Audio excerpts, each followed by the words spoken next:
अच्छा जी, अस्सलाम वालेकुम वंस अगेन। उम्मीद है कि आप लोगों का वीकेंड अच्छा गुजरा होगा। चल रहा है, बट हमारे लिए तो एक ही वीकेंड था, सैटरडे का ना। और कुछ एक असाइनमेंट्स मैंने आप सबको दिया था, तो आई होप कि आप लोगों ने उसको बड़ा दिल से जो है किया होगा। ऐसा है? ठीक है। जी सर। ठीक है। हम थोड़ा सा जो फर्स्ट 10 मिनट्स होंगे, जो हमने लास्ट असाइनमेंट के ऊपर बात की थी, या जो हमने लास्ट डे जो हमने पढ़ा था, हम उसके ऊपर बात कर लेते हैं थोड़ी सी। क्योंकि आज हम उसी टॉपिक को कंटिन्यू करेंगे। मनी मैनेजमेंट 50-30 रूल हमने डिस्कस किया था लास्ट। और आज inflation, purchasing power and investment. अब हम आहिस्ता आहिस्ता अपने ट्रैक पे आ रहे हैं। जो हमारा ट्रैक है, अब आगे आपको चीज़ें थोड़ी सी टेक्निकल मिलेंगी, बट आई ट्राई कि इतनी ज़्यादा टेक्निकल नहीं हो कि आप लोगों के ऊपर से जा रही हूँ। ठीक है। ये कुछ सवाल हैं मेरे, जो मैं सबसे पूछना चाहूँगा। हमारे पास ऑनलाइन स्टूडेंट्स भी हैं। पहले तो यहाँ रूम में बैठे हुए लोगों से पूछूंगा कि मनी मैनेजमेंट क्या है, जो हमने पढ़ा है, मतलब पूरा एक दिन हमने इसके ऊपर काम किया। मनी मैनेजमेंट है कि आपकी नीड्स, वांट्स और सेविंग के ऊपर, जैसे आपने बताया 30-20 रूल। तो ये इसको इस हिसाब से मनी को मैनेज करना है कि आपकी क्या नीड्स है, उसमें कितना खर्च करना है। सर मतलब अपने बजट में सर कम कर पर्सन बनाना, बजट से ज्यादा ना करना। और कुछ बताएं, ऑनलाइन पार्टिसिपेंट्स में से अगर कोई बताना चाहे मनी मैनेजमेंट क्या है। अभी हम पहले सवाल पे ही हैं।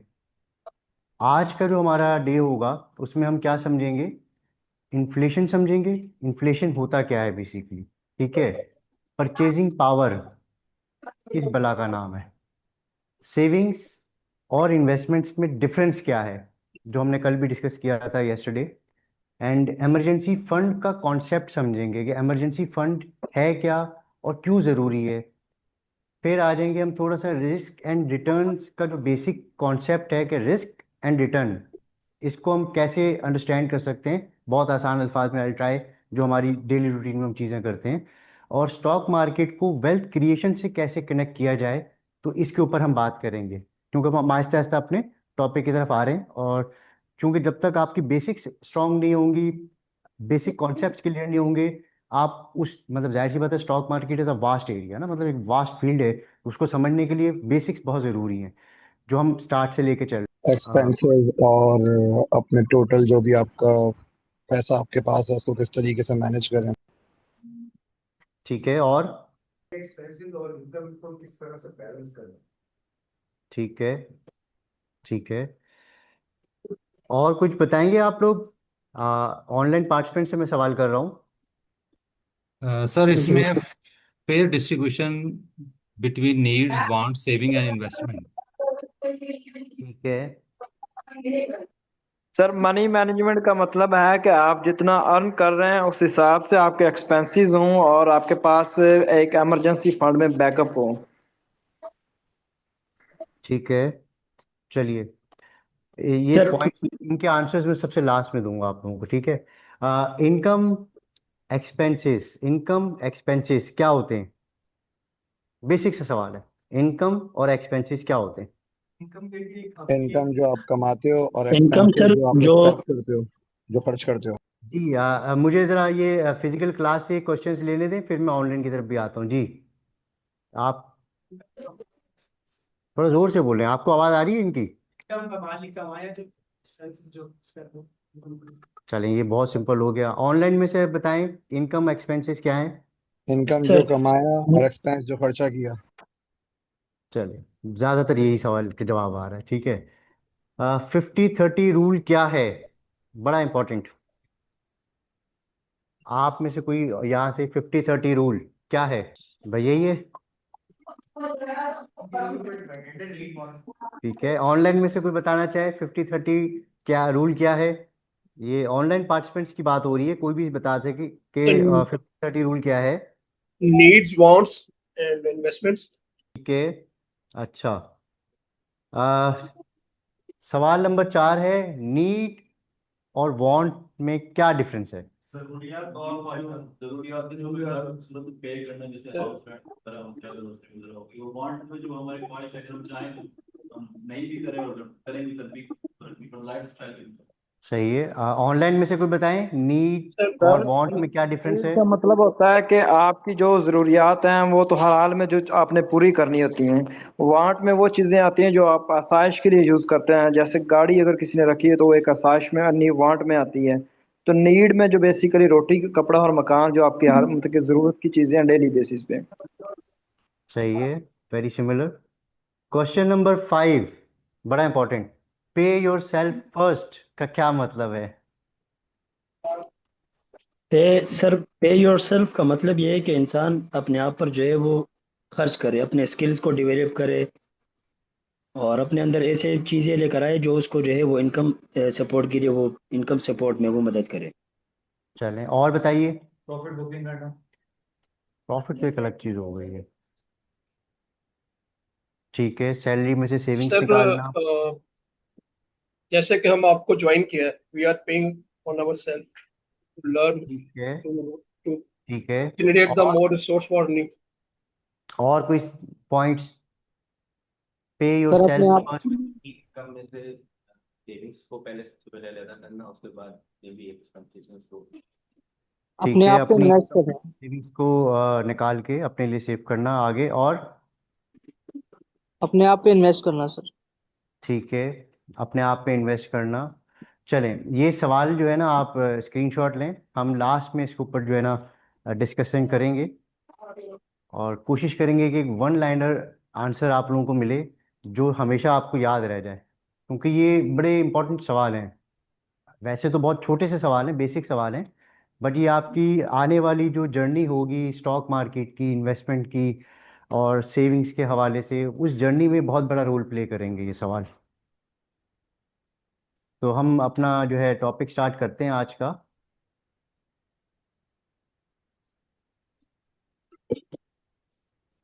कल हमने सीखा कि पैसा कैसे मैनेज किया जाता है, ऐसे ही जी। मैनेजमेंट के ऊपर हमने जी बात सर। की, एक्सपेंसेस के ऊपर बात की, और आज हम सीखेंगे कि पैसे को सेव करना जो है, क्या वो इनफ है हमारे लिए?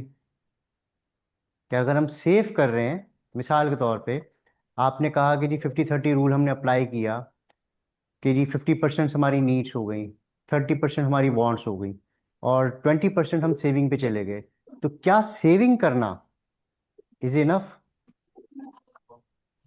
क्या वजह है? इन्वेस्टमेंट हम वो वैल्यू वही रहेगी, पैसे की परचेजिंग पावर कम हो जाएगी। नेक्स्ट अगर हम 20,000 बस साल के बाद 20,000 ऑलरेडी 10,000 बनता है, साल वर्ष कम। ठीक है जी। आज में वो खर्च हो जाएगी, इन्वेस्टमेंट लॉन्ग टर्म। ठीक है, ये सवाल आप दोबारा जवाब रिपीट करें, क्या कहा आपने? सेविंग्स जो है वो 5 मंथ हमने करी है, इसमें कोई भी जरूरत आई थी, इमरजेंसी आई थी, वो खर्च हो जाएगी। इन्वेस्टमेंट जो है ठीक है, अब थोड़ा आप सही पॉइंट पे आए। पहले आप बिल्कुल गलत चले गए कि सेविंग्स हमने 5 महीने की और छठा महीने जरूरत आ गई तो हमने खर्च कर दिए, तो वो सेविंग्स नहीं कहलाएगी, वो इमरजेंसी फंड कहलाएगा, सेविंग्स नहीं है वो। अच्छा, यहाँ पे आप थोड़ा सा अंडरस्टैंड करें, यहाँ मैंने एक सिंपल सी डेफिनेशन लिखी है। इन्फ्लेशन का मतलब, कोई पढ़ के सुनाए यार प्लीज, हर चीज़ अगर मैं बताऊंगा तो मज़ा नहीं आएगा। इन्फ्लेशन का मतलब है वक्त के साथ गुड्स और सर्विसेज की प्राइस का इंक्रीज होना, जिसकी वजह से पैसे की परचेजिंग पावर रिड्यूस होती है। तो ऑनलाइन पार्टिसिपेंट्स में से कोई बताएगा इसका क्या मतलब हुआ? सर इसका मतलब ये है कि जो इन्फ्लेशन का मतलब ये है कि जो चीज़ें हैं जिनकी प्राइसेस इंक्रीज होनी होती है, मतलब कि उनकी वैल्यू डाउन होती जाती है, मनी की जो हम सेव करते हैं वक्त के साथ साथ। ठीक है, और कोई? Time value of money. हम सर ठीक है। सेव करते हैं, फॉर एग्जाम्पल 10% अपनी इनकम। ठीक है, और? जी और बेसिकली हम बात करें इन्फ्लेशन की। इन्फ्लेशन है क्या? इन्फ्लेशन की सिंपल डेफिनेशन सामने लिखी हुई है, इसको थोड़ा सा एक्सप्लेन करना है। अच्छा, अब थोड़ा सा हम एग्जांपल्स के साथ चलते हैं। अच्छा, ये ऑनलाइन पार्टिसिपेंट्स अपना माइक को अगर देखें, पीछे से आवाज़ आ रही है, पॉसिबल हो तो जब सवाल करें तो आप माइक ऑन कर लीजिएगा। जब सवाल ना कर रहे हो तो ऑनलाइन पार्टिसिपेंट से रिक्वेस्ट है कि वो अपने माइक बंद रखें ना। अच्छा जी, बड़ा सिंपल सा डेफिनेशन है। इन्फ्लेशन का मतलब है कि आपकी जो गुड्स और सर्विसेज जिस पे हम पैसा खर्च कर रहे हैं, इसकी एक छोटी सी एग्जांपल मैं आपको दूं कि जो आपके पेरेंट्स या हमारे जो पेरेंट्स हैं, जैसे आज अगर हम मिड फोर्टीज या मिड थर्टीज में चल रहे हैं, थर्टीज में या फोर्टीज में चल रहे हैं, हमारे पेरेंट्स के बात करें, पीछे 10 साल पीछे चले जाएं, या पीछे 20 साल पीछे चले जाएं, या 30 साल पीछे चले जाएं, तो क्या वो जो चीज़ 10 रुपए में या 20 रुपए में खरीदते थे, क्या वही सेम चीज़ आज हम 10 रुपए 20 रुपए में खरीद सकते हैं? नहीं सर। जाऊंगा मैं बड़ा क्योंकि वैल्यू ऑफ मनी रिड्यूसेस, कहाँ बड़ा मार्केट में जाओगे वैल्यू कम हुई क्योंकि महंगाई हुई, इन्फ्लेशन को आम अल्फाज में कहेंगे महंगाई। अब इसके इम्पैक्ट्स और जो सैंपल्स हैं, अच्छा ये ऑनलाइन पार्टिसिपेंट्स के पास से आवाज आ रही है पीछे से, प्लीज अगर माइक बंद कर सकें कोई। ये मिस अमरीन आमिर की तरफ से आवाज आ रही है बहुत ज्यादा पीछे। जी माइक को आप प्लीज म्यूट कर लें, थैंक यू। तो जो हम बात कर रहे हैं इन्फ्लेशन की, इन्फ्लेशन क्या है? महंगाई। इसका रोल या इसके इम्पैक्ट्स आपकी डेली रूटीन में होते हैं। आप में से ग्रोसरीज कितने लोग लेने जाते हैं? खुद से ग्रोसरीज लेते हैं? सब्जी लेने कौन कौन खुद जाते हैं? ठीक है, गुड। मैं कुछ अभी सवालात करूंगा, आपको आपके जो इन्फ्लेशन का जवाब है ना वो उसी में मिल जाएगा। यही बात की कि क्या आज वो चीज़ 10 रुपए में मिलती है? नहीं मिलती है। देखें होता क्या है, टाइम के साथ साथ आपके पैसे की वैल्यू कम हो जाती है। इसकी छोटी सी एग्जांपल, 1947 में पाकिस्तान आज़ाद हुआ था। जब आज़ाद हुआ था तो 1 रुपया $1 के बराबर था at the point of starting. हम आगे की तरफ जाते हैं तो डॉलर जो है उसकी प्राइस बढ़ती जा रही है।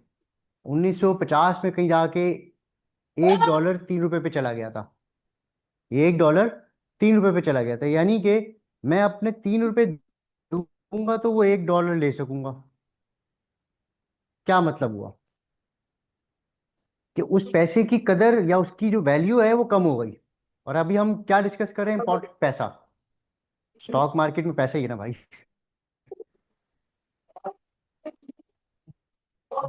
इनडायरेक्टली। तो पैसे की वैल्यू कम हो गई, जरूरी है इन्फ्लेशन को। अब एक और इम्पॉर्टेंट चीज, आपने एक छोटी सी एग्जांपल अगर हम बात करें, हमारे घरों में कमेटी डालें जी, कितने साल की है जी? 3 साल की कमेटी डाल दी। अक्सर ये कॉन्सेप्ट अगर आप देखें जो बड़ी बड़ी मार्केट्स हैं, लाइक जामा क्लॉथ हो गई, सदर मार्केट्स हो गई, वहां पर भी कॉन्सेप्ट चलते हैं कि जी कमेटी डाल रहे हैं कितने की। अब घरों में तो चलो 5 लाख की कमेटी हो गई, मैक्स हो गई 6 लाख हो गई, ये घरों में कमेटियां होती हैं। अब जब 6 लाख की कमेटी है वो 3 3 साल चलती है, यानी कि आज अगर मैंने कमेटी डाली मिसाल के तौर पे 20,000 रुपये महीने पे, मुझे पैसे कब मिल रहे हैं? 3 साल के बाद मिल रहे हैं। मैं हर महीने पैसे दे रहा हूँ। मैं क्या कर रहा हूँ? हर महीने पैसे दे रहा हूँ, बट मुझे कब मिलेंगे वो पैसे? 3 साल 3 साल बाद। बाद। अच्छा, कमेटी का एक अपोजिट साइड भी है, वो थोड़ा सा अगर आप समझें किस तरह से। मैंने आज 20,000 रुपये दिए और मुझे दूसरी कमेटी मिल गई, तो मैंने पैसे कितने दिए? दूसरी कमेटी मिली तो 40,000 रुपये मेरे गए, और मुझे रिटर्न में कितने आ गए? 6 लाख रुपए आ गए। तो जो शुरू की पैसे भरे मैंने, और उसमें जब मुझे पैसे ज्यादा मिले तो वो मेरे लिए एक बेनिफिशियल चीज है कि मैंने दिए अभी सिर्फ 40,000 रुपये हैं, बट मिले मुझे कितने? 6 लाख रुपए। तो वो क्या हुआ? वो एक मेरे लिए बेनिफिट है। बट जैसे जैसे टाइम बढ़ता जाएगा, 10 ईयर्स बढ़ते जाएंगे, ड्यूरेशन बढ़ता जाएगा, मुझे लॉस होना शुरू हो जाएगा, क्योंकि रुपए की वो वैल्यू नहीं रहेगी। मैंने मिसाल के तौर पे 6 लाख रुपए की कमेटी डाली है। हमारी फैमिलीज क्या करती हैं? 6 लाख की कमेटी डाल लो, बच्चे की शादी करनी है, सोना खरीद लेंगे। तो भाई आप ये बताएं कि आज का जो रेट है 4 लाख रुपए का, तो 3 साल बाद भी 4 लाख का रेट रहेगा सोने का। तो आज आपको अगर 6 लाख में 1 तोला सोना मिल सकता है, तो 3 साल बाद वो 1 तोला नहीं रहेगा, वो उससे कम हो जाएगी उसकी क्वांटिटी। तो खातन, खास तौर पे हमारी घरों की जो खातन, उनको ये चीज़ इतनी जल्दी समझ में नहीं आती है। मेरी अम्मी भी हैं, कमेटियाँ डालती हैं, मैं उनसे बड़ा रेसिस्ट करता हूँ। अब जाके वो थोड़ा रेशो कम हो गया है और उनको चीज़ें समझ में आना शुरू हुई है। मेरी मिसेज जो है उनको भी चीज़ समझ आ गई है, तो वो पहले तो शुरू शुरू में तो उन्होंने किया, जब समझ में आ गया तो उन्होंने कहा नहीं भाई उधर से बेहतर है इधर पैसे डालूंगी मैं। क्यों? उनको समझ में आ गया कि मेरे पैसे की वैल्यू कम हो रही है। जो एग्जाम्पल है, गाड़ियां रोड पे चलाती होंगी आपको। ऑनलाइन पार्टिसिपेंट्स में से कितने लोग हैं जो कीमतों को जानते हैं? कोई ये बता दें। हम अज्यूम कर लेते हैं 50% लोगों को पता है। अब एक एग्जांपल मैं आपको देना चाहूंगा। वी आर स्टैंडिंग इन 2026, 2026 में हम खड़े हुए हैं। ठीक है जी। छोटी सी एग्जांपल जो मैं अपनी एग्जांपल देता हूँ। मैंने 2016 में, यानी कि आज से 10 साल पहले, होंडा सिटी खरीदी थी, टॉप ऑफ द लाइन।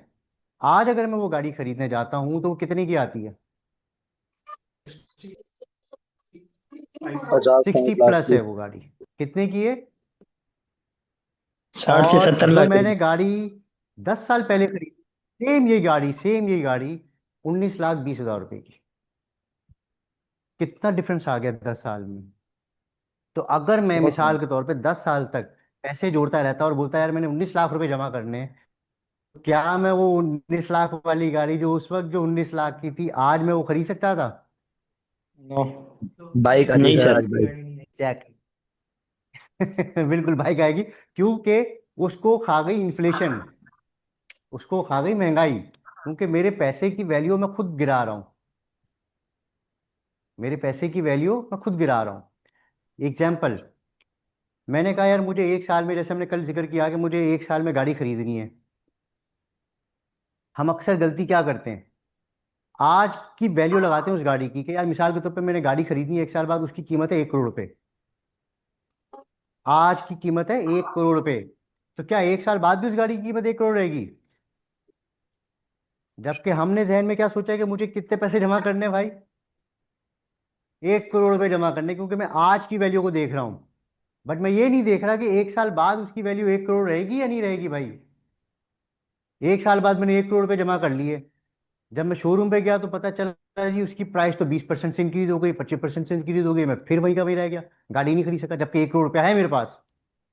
एक साल के बाद मेरे पास 1 करोड़ रुपया है, but due to the inflation, जो कि आपकी महंगाई है, उसकी वजह से मेरे पैसे की वैल्यू नहीं बढ़ी, क्योंकि वो पैसा मैं सेव कर रहा था अपने बैंक अकाउंट में।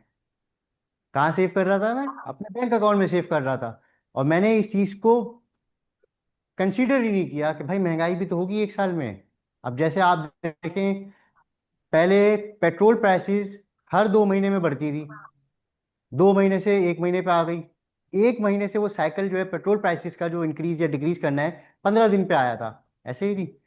और 15 दिन के बाद क्या हुआ था कि वो हर जुम्मे की जुम्मे शाम में हो रहा था अपडेट, नीचे आया।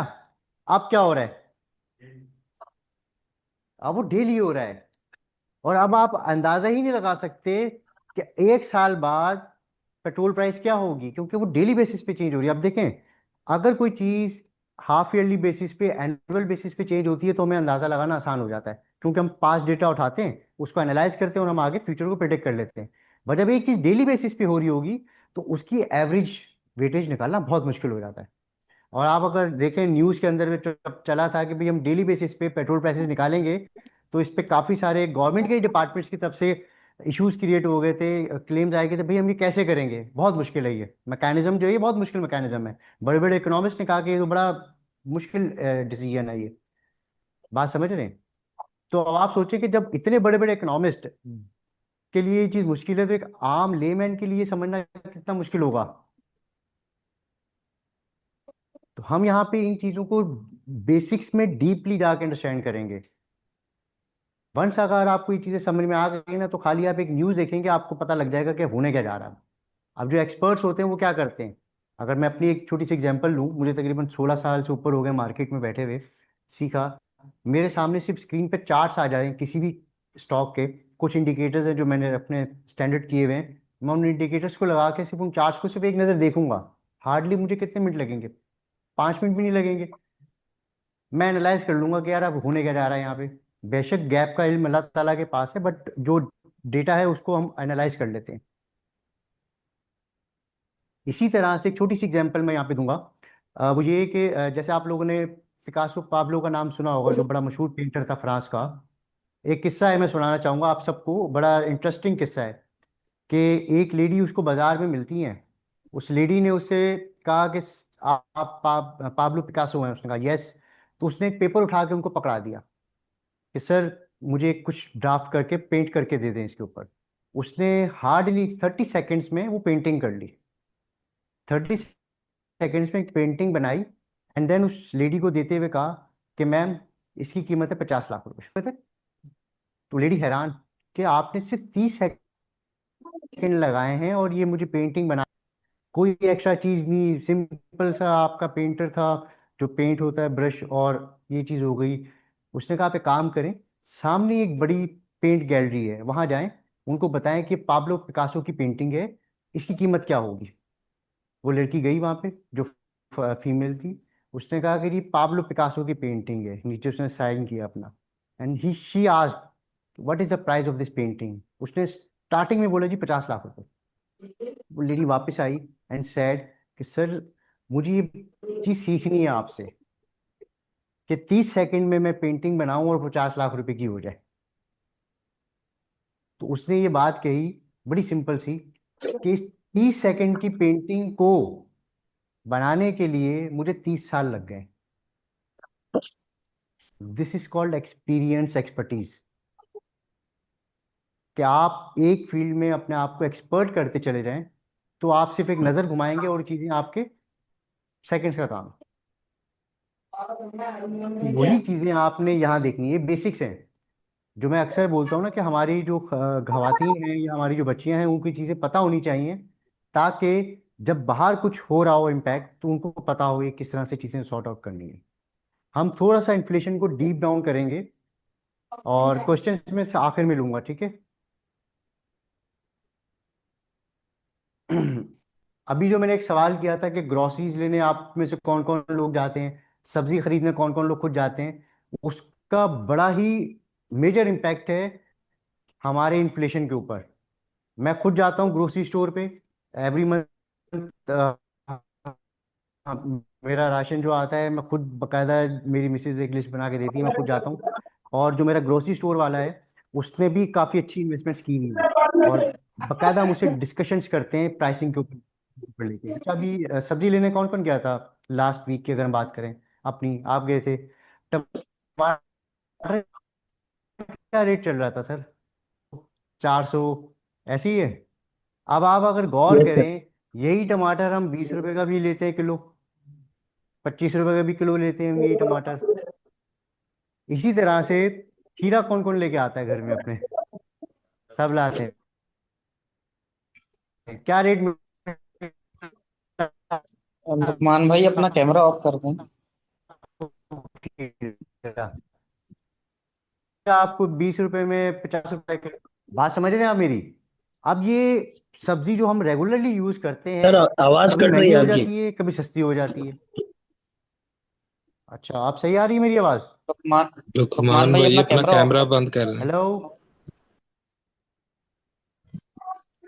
अच्छा ये एक रिक्वेस्ट है कि जिनके कैमरे ऑन है ना, क्योंकि इंटरनेट का जो सही स्पीड है आ रही उसका है बड़ा आवाज। इम्पैक्ट होता है। आ, सही आ रही है हाँ आवाज ये आप। आप अपने तो विजुअल्स बंद कर लेंगे तो आपको ऑडियो मेरी सही आना शुरू हो जाएगी। अच्छा जी, यहाँ पे मैंने एक इंपॉर्टेंट चीज़ लिखी है इन्फ्लेशन के हवाले से, कि जो महंगाई है इसका एक इंडेक्स होता है। आप सबके पास मोबाइल फोन्स हैं? काइंडली आप लोग अपने मोबाइल में सर्च करें inflation rate in Pakistan. Online participants भी ज़रा सर्च करें inflation rate in Pakistan. Google पे सर्च करें बस inflation rate in Pakistan. Sir 11% है। क्या आ रहा है? 11.07%। एक्चुअली हम इसको रफ 11% कर लेते हैं जी। सबने सर्च कर लिया जी? 11% ये एनुअल है, क्योंकि जब भी हम कोई इस तरह के फाइनेंशियल्स को देखते हैं तो एनुअली ही आता है इंटरनेट के ऊपर या गूगल पे जो भी हो। तो 11% हमारा क्या है? इन्फ्लेशन है। टेन यानी पॉइंट कि नाइन सर आ रहा है इधर। सॉरी 10.9 आ रहा है। 11.07%। जी जी, मैं इसको 11% लेके चल रहा हूँ, एक्चुअल तो अलग है, बट आपको बता रहा हूँ कि 11% आपकी इन्फ्लेशन है। इसका क्या मतलब हुआ? कुछ समझाएगा मुझे? हर साल 11% महंगाई बढ़ेगी। प्रोडक्ट 11% महंगी हो जाएगी। 1 लाख रुपए और एक चीज 100 11,000 की है वो 111 की हो जाएगी। अच्छा, वन बाय वन बताएं तो ज़्यादा बेहतर होगा। जी अस्सलाम वालेकुम। मतलब कि कोई चीज़ अगर 100 रुपए की है तो वो 11% महंगी हो जाएगी, अगले साल वो उतने की मिलेगी।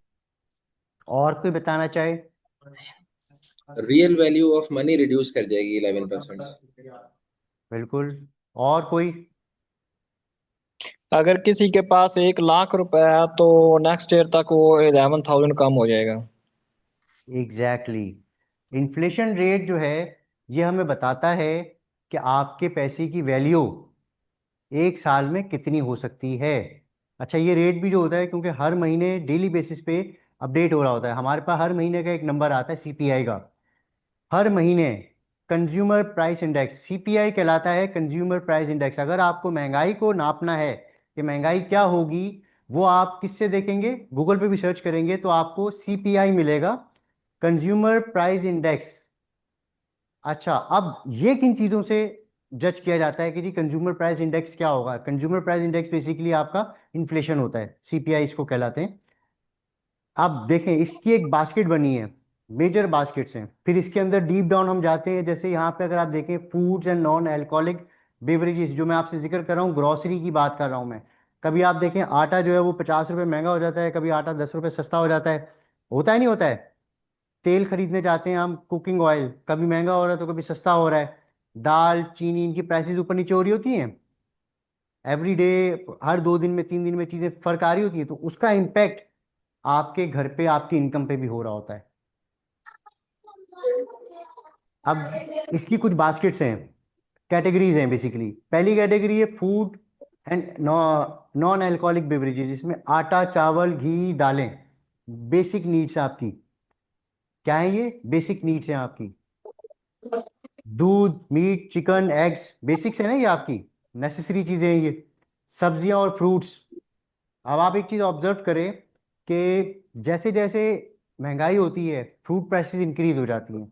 जहां लोग डेली फ्रूट्स खाते थे वो वीकली पे चले जाते हैं, जहां लोग मतलब डेली मीट खाने वाले वो वीकली पे मीट पे चले जाते हैं। तो ये इम्पैक्ट्स आते हैं आपकी लाइफ के ऊपर भी, बट हम क्या करते हैं, इसको नज़रअंदाज कर देते हैं कि चलो यार महंगाई, महंगा हो गया गोश्त, बाद में खा लेंगे, या कुछ इस तरह का सिलसिला हम कर लेंगे।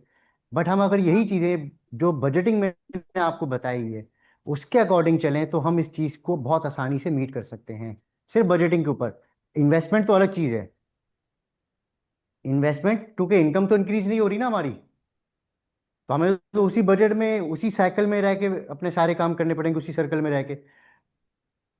नीचे आ जाता है, देखते रहिएगा अब आप यहाँ पे, मैं थोड़ा सा इसको फास्ट स्क्रॉल करूंगा। Housing, water, electricity, gas, others and fuels.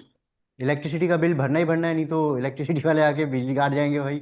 Gas का बिल भरना ही भरना है, नहीं तो वो गैस काट के जाएंगे, जबकि गैस आती नहीं है, जो रियलिटी है पाकिस्तान में। ठीक है। वाटर चार्जेस, अब मज़े की बात आप देखें, आपके जो बिल्स हैं उसमें वाटर चार्जेस आते हैं, जबकि अक्सर लोगों के घरों में पानी नहीं आता। पूरा कराची का हाल है, इवन पाकिस्तान के अंदर भी बहुत सारी जगहों पे चल रहा है सिलसिला। और फिर आ जाता है आपका फ्यूल एंड फायरवुड्स। फ्यूल्स की अगर हम बात कर लें आगे चल के, ठीक है। अच्छा, इसकी स्नैप्स लेते रहें आप लोग स्क्रीनशॉट के लिए, ये सवालात में आएगा आगे, जब हम आपको वो देंगे प्रैक्टिकल करने के लिए मैं दूंगा, तो उसमें ये आपके सवालात आएंगे। एंड ठीक है में जी। भेज सकते हैं आप स्लाइड प्लीज? जी मैं आईसीटी से कहूँगा कि वो आपको भेज देंगे इंशाल्लाह, ठीक है। फिर जी आप आगे आ जाएं। Clothing and footwears, basic needs हैं कपड़े, मेरा ख्याल है। शूज़ वगैरह गारमेंट्स आपके ये बेसिक नीड्स हैं। अच्छा, फिर आ जाती है आपकी furnishing and house holds, furniture, house hold appliances, kitchen items, cleaning products. ये भी आपकी बेसिक नीड्स में ही आ जाती हैं, क्योंकि किचन में आपको कुछ ना कुछ नया चाहिए होता है हर 1 महीने बाद, 2 महीने बाद। फर्नीचर में भी क्योंकि हमारी कल्चर ऐसा है, कुछ ना कुछ चेंज चाहिए होता है। तो ये वो बेसिक नीड्स हैं जो आपके इन्फ्लेशन पे इम्पैक्ट करती हैं चीज़ें। आगे चले, ये बड़ी लंबी लिस्ट है। हेल्थ इंपॉर्टेंट है। जब मौसम चेंज होता है, बुखार होता है, अब एक को बुखार हुआ तो पूरी फैमिली उसके लपेटे में आ जाती है, तो वो एक्सपेंस तो है ना आपके पास, उसका भी इम्पैक्ट आएगा। मेडिकल सर्विसेज है, हॉस्पिटल, डॉक्टर की फीसिस, सारी चीज़ें। फिर आपका ट्रांसपोर्ट में जाहिर सी बात है, अगर आप ट्रांसपोर्ट कर रहे हैं, बेशक आप वो पब्लिक ट्रांसपोर्ट यूज़ कर रहे हैं या प्राइवेट ट्रांसपोर्ट यूज़ कर रहे हैं, तो कहीं ना कहीं आपकी कॉस्टिंग तो है, इम्पैक्ट तो आ रहा है। ठीक है जी। अब व्हीकल मेंटेनेंस की बात, जब आपने अगर प्राइवेट अपनी ट्रांसपोर्ट रखी हुई है तो उसकी मेंटेनेंस भी है, वो आपको करनी है, बेशक महीने में करें या नहीं। ये अभी इन्फ्लेशन के ऊपर हम बात कर रहे हैं कि इन्फ्लेशन जो है वो किन चीज़ों की बेसिस पे जो है काउंट किया जाता है। बेसिकली जो 11% है आपका, वो इन सब चीज़ों को काउंट किया जा रहा है, और ये सारी चीज़ें आपकी बेसिक्स हैं। अब आप गौर करें। फिर कम्युनिकेशन, अब देखें मोबाइल सर्विसेज, आपने मोबाइल फ़ोन रखा है और ये आपका हर महीने का एक्सपेंस होता है। लोग पैकेजेस कराते हैं, लोग पोस्टपेड सिम्स यूज़ करते हैं, बिलिंग करते हैं, बट ये इतना छोटा सा अमाउंट होता है जो हमें फील भी नहीं होता, क्योंकि डेली हम यूज़ कर रहे हैं मोबाइल फ़ोन। बट जाहिर सी बात है, अगर हम इसका यूजेज कर रहे हैं तो इट हैज़ अ कॉस्ट। तो वो आ गया। अब इंटरनेट आज की बेसिक नीड्स में आ जाता है, इंटरनेट के बगैर आप कहीं नहीं चल सकते, but it has a cost. तो उसका भी इम्पैक्ट आपके इन्फ्लेशन पे आ रहा है। ये बास्केट में है, ये देखें कम्युनिकेशन की एक बास्केट है।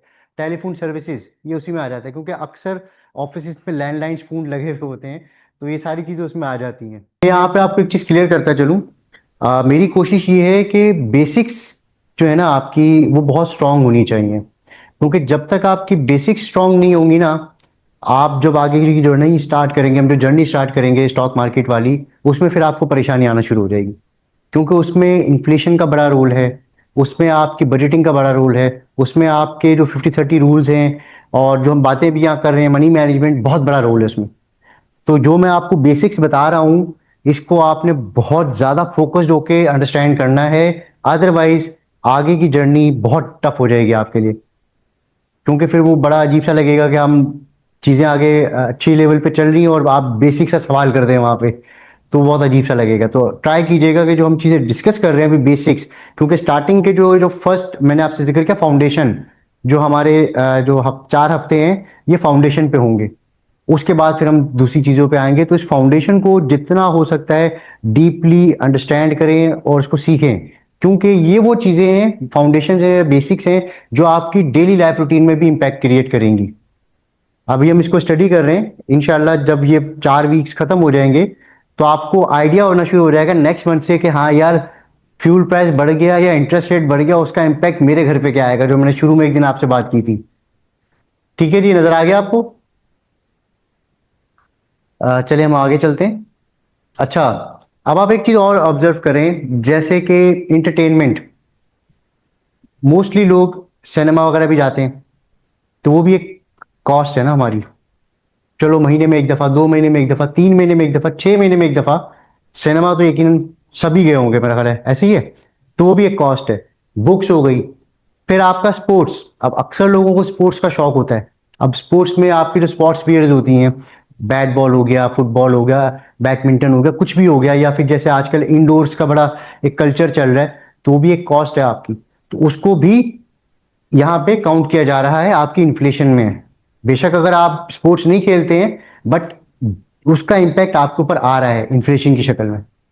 बुक्स नहीं पढ़ते हैं, बट उनका भी इम्पैक्ट आपके पास आ रहा है इन्फ्लेशन की शक्ल में। तो हम बहुत सारी चीज़ें, अक्सर एक सवाल उठता है ना कि यार ये काम तो हम नहीं करते, फिर इसका इम्पैक्ट हम पे क्यों आ रहा है?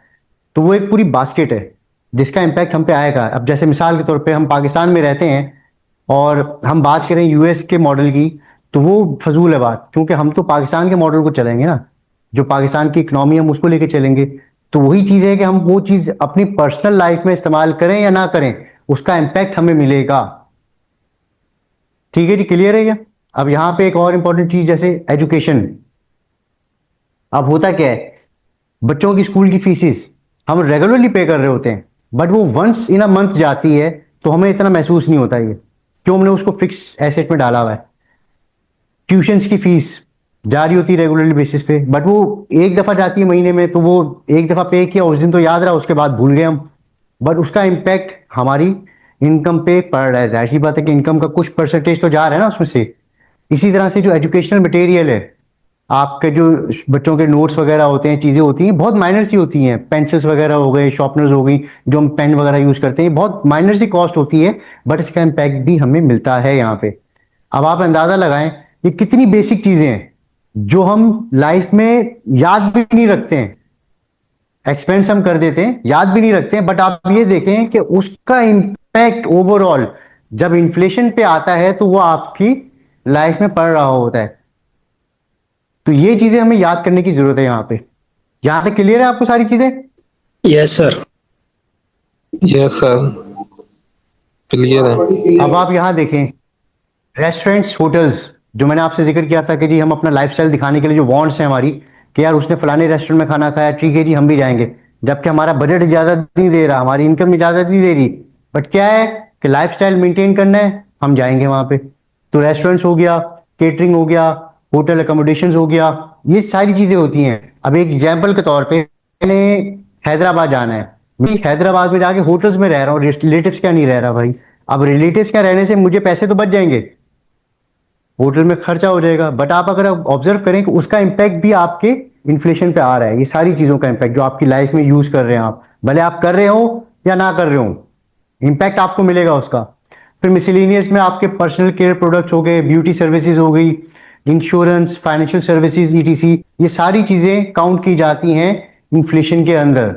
छोटी सी एग्जांपल जो हमारे मुल्क में आ रही है, अगर हम इसको देखें जी, single home household basket, यानी कि एक घर की जो अखराजात हैं जो इन्फ्लेशन के ऊपर बेस करती हैं।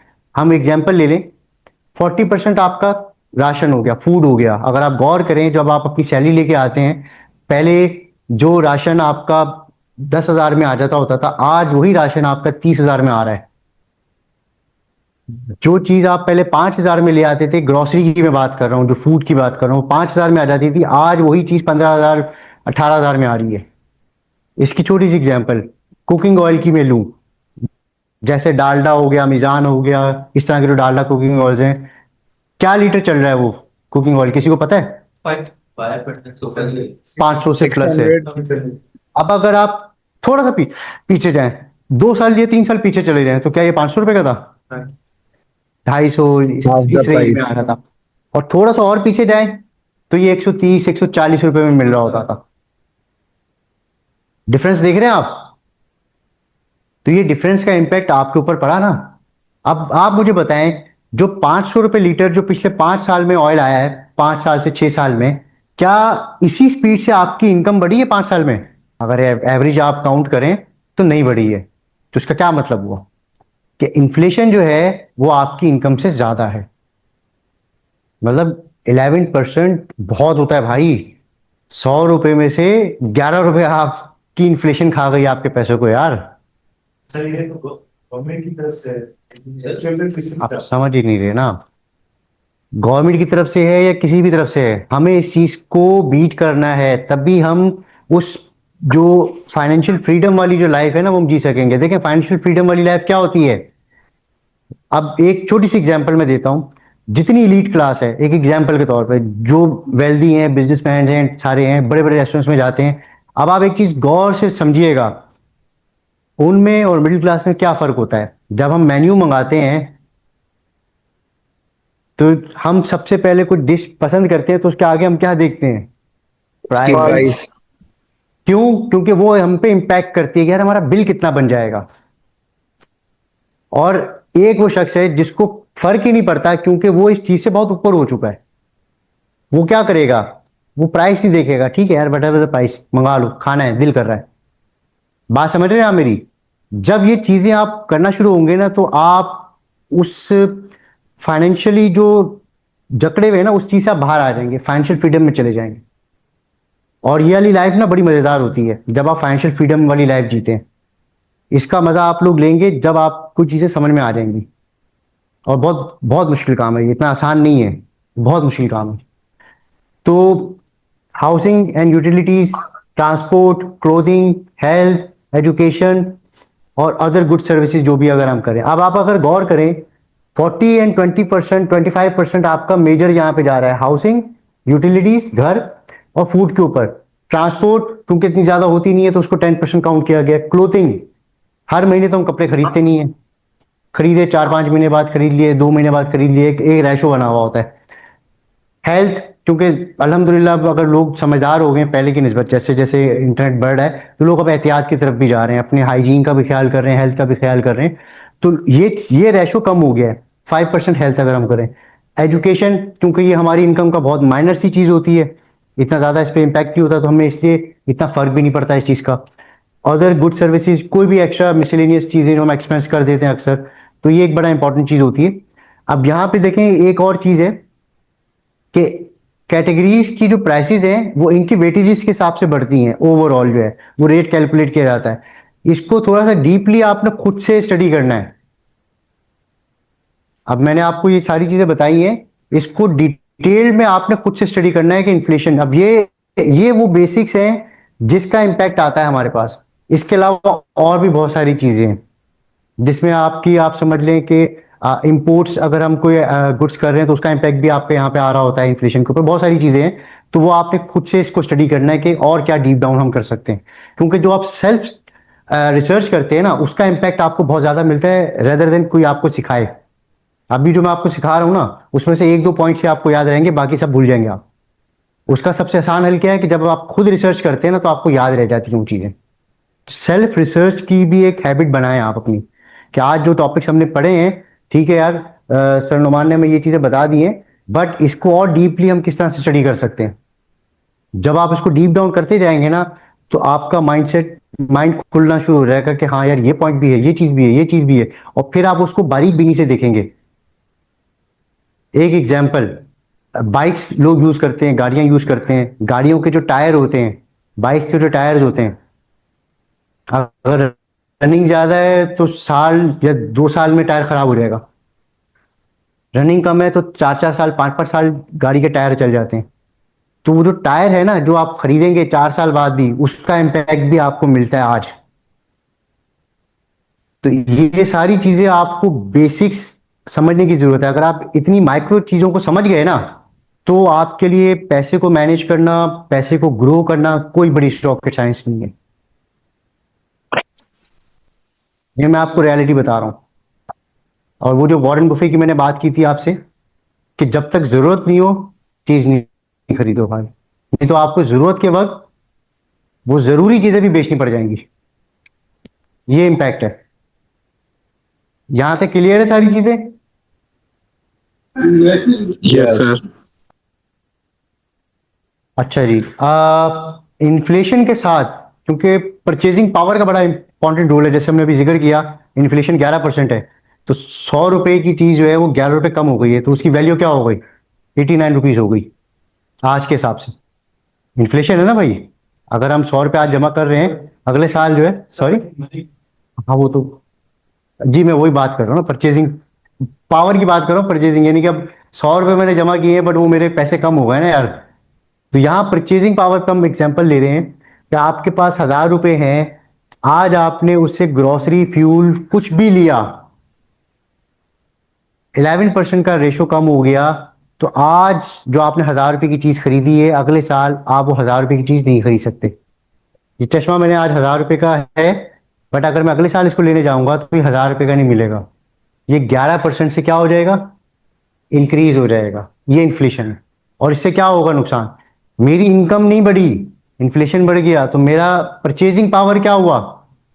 कम हो गया। इसकी छोटी सी एग्जांपल, ईद की शॉपिंग हम साल में करते हैं एक दफा, बड़ी धूमधाम से लेडीज जाती हैं।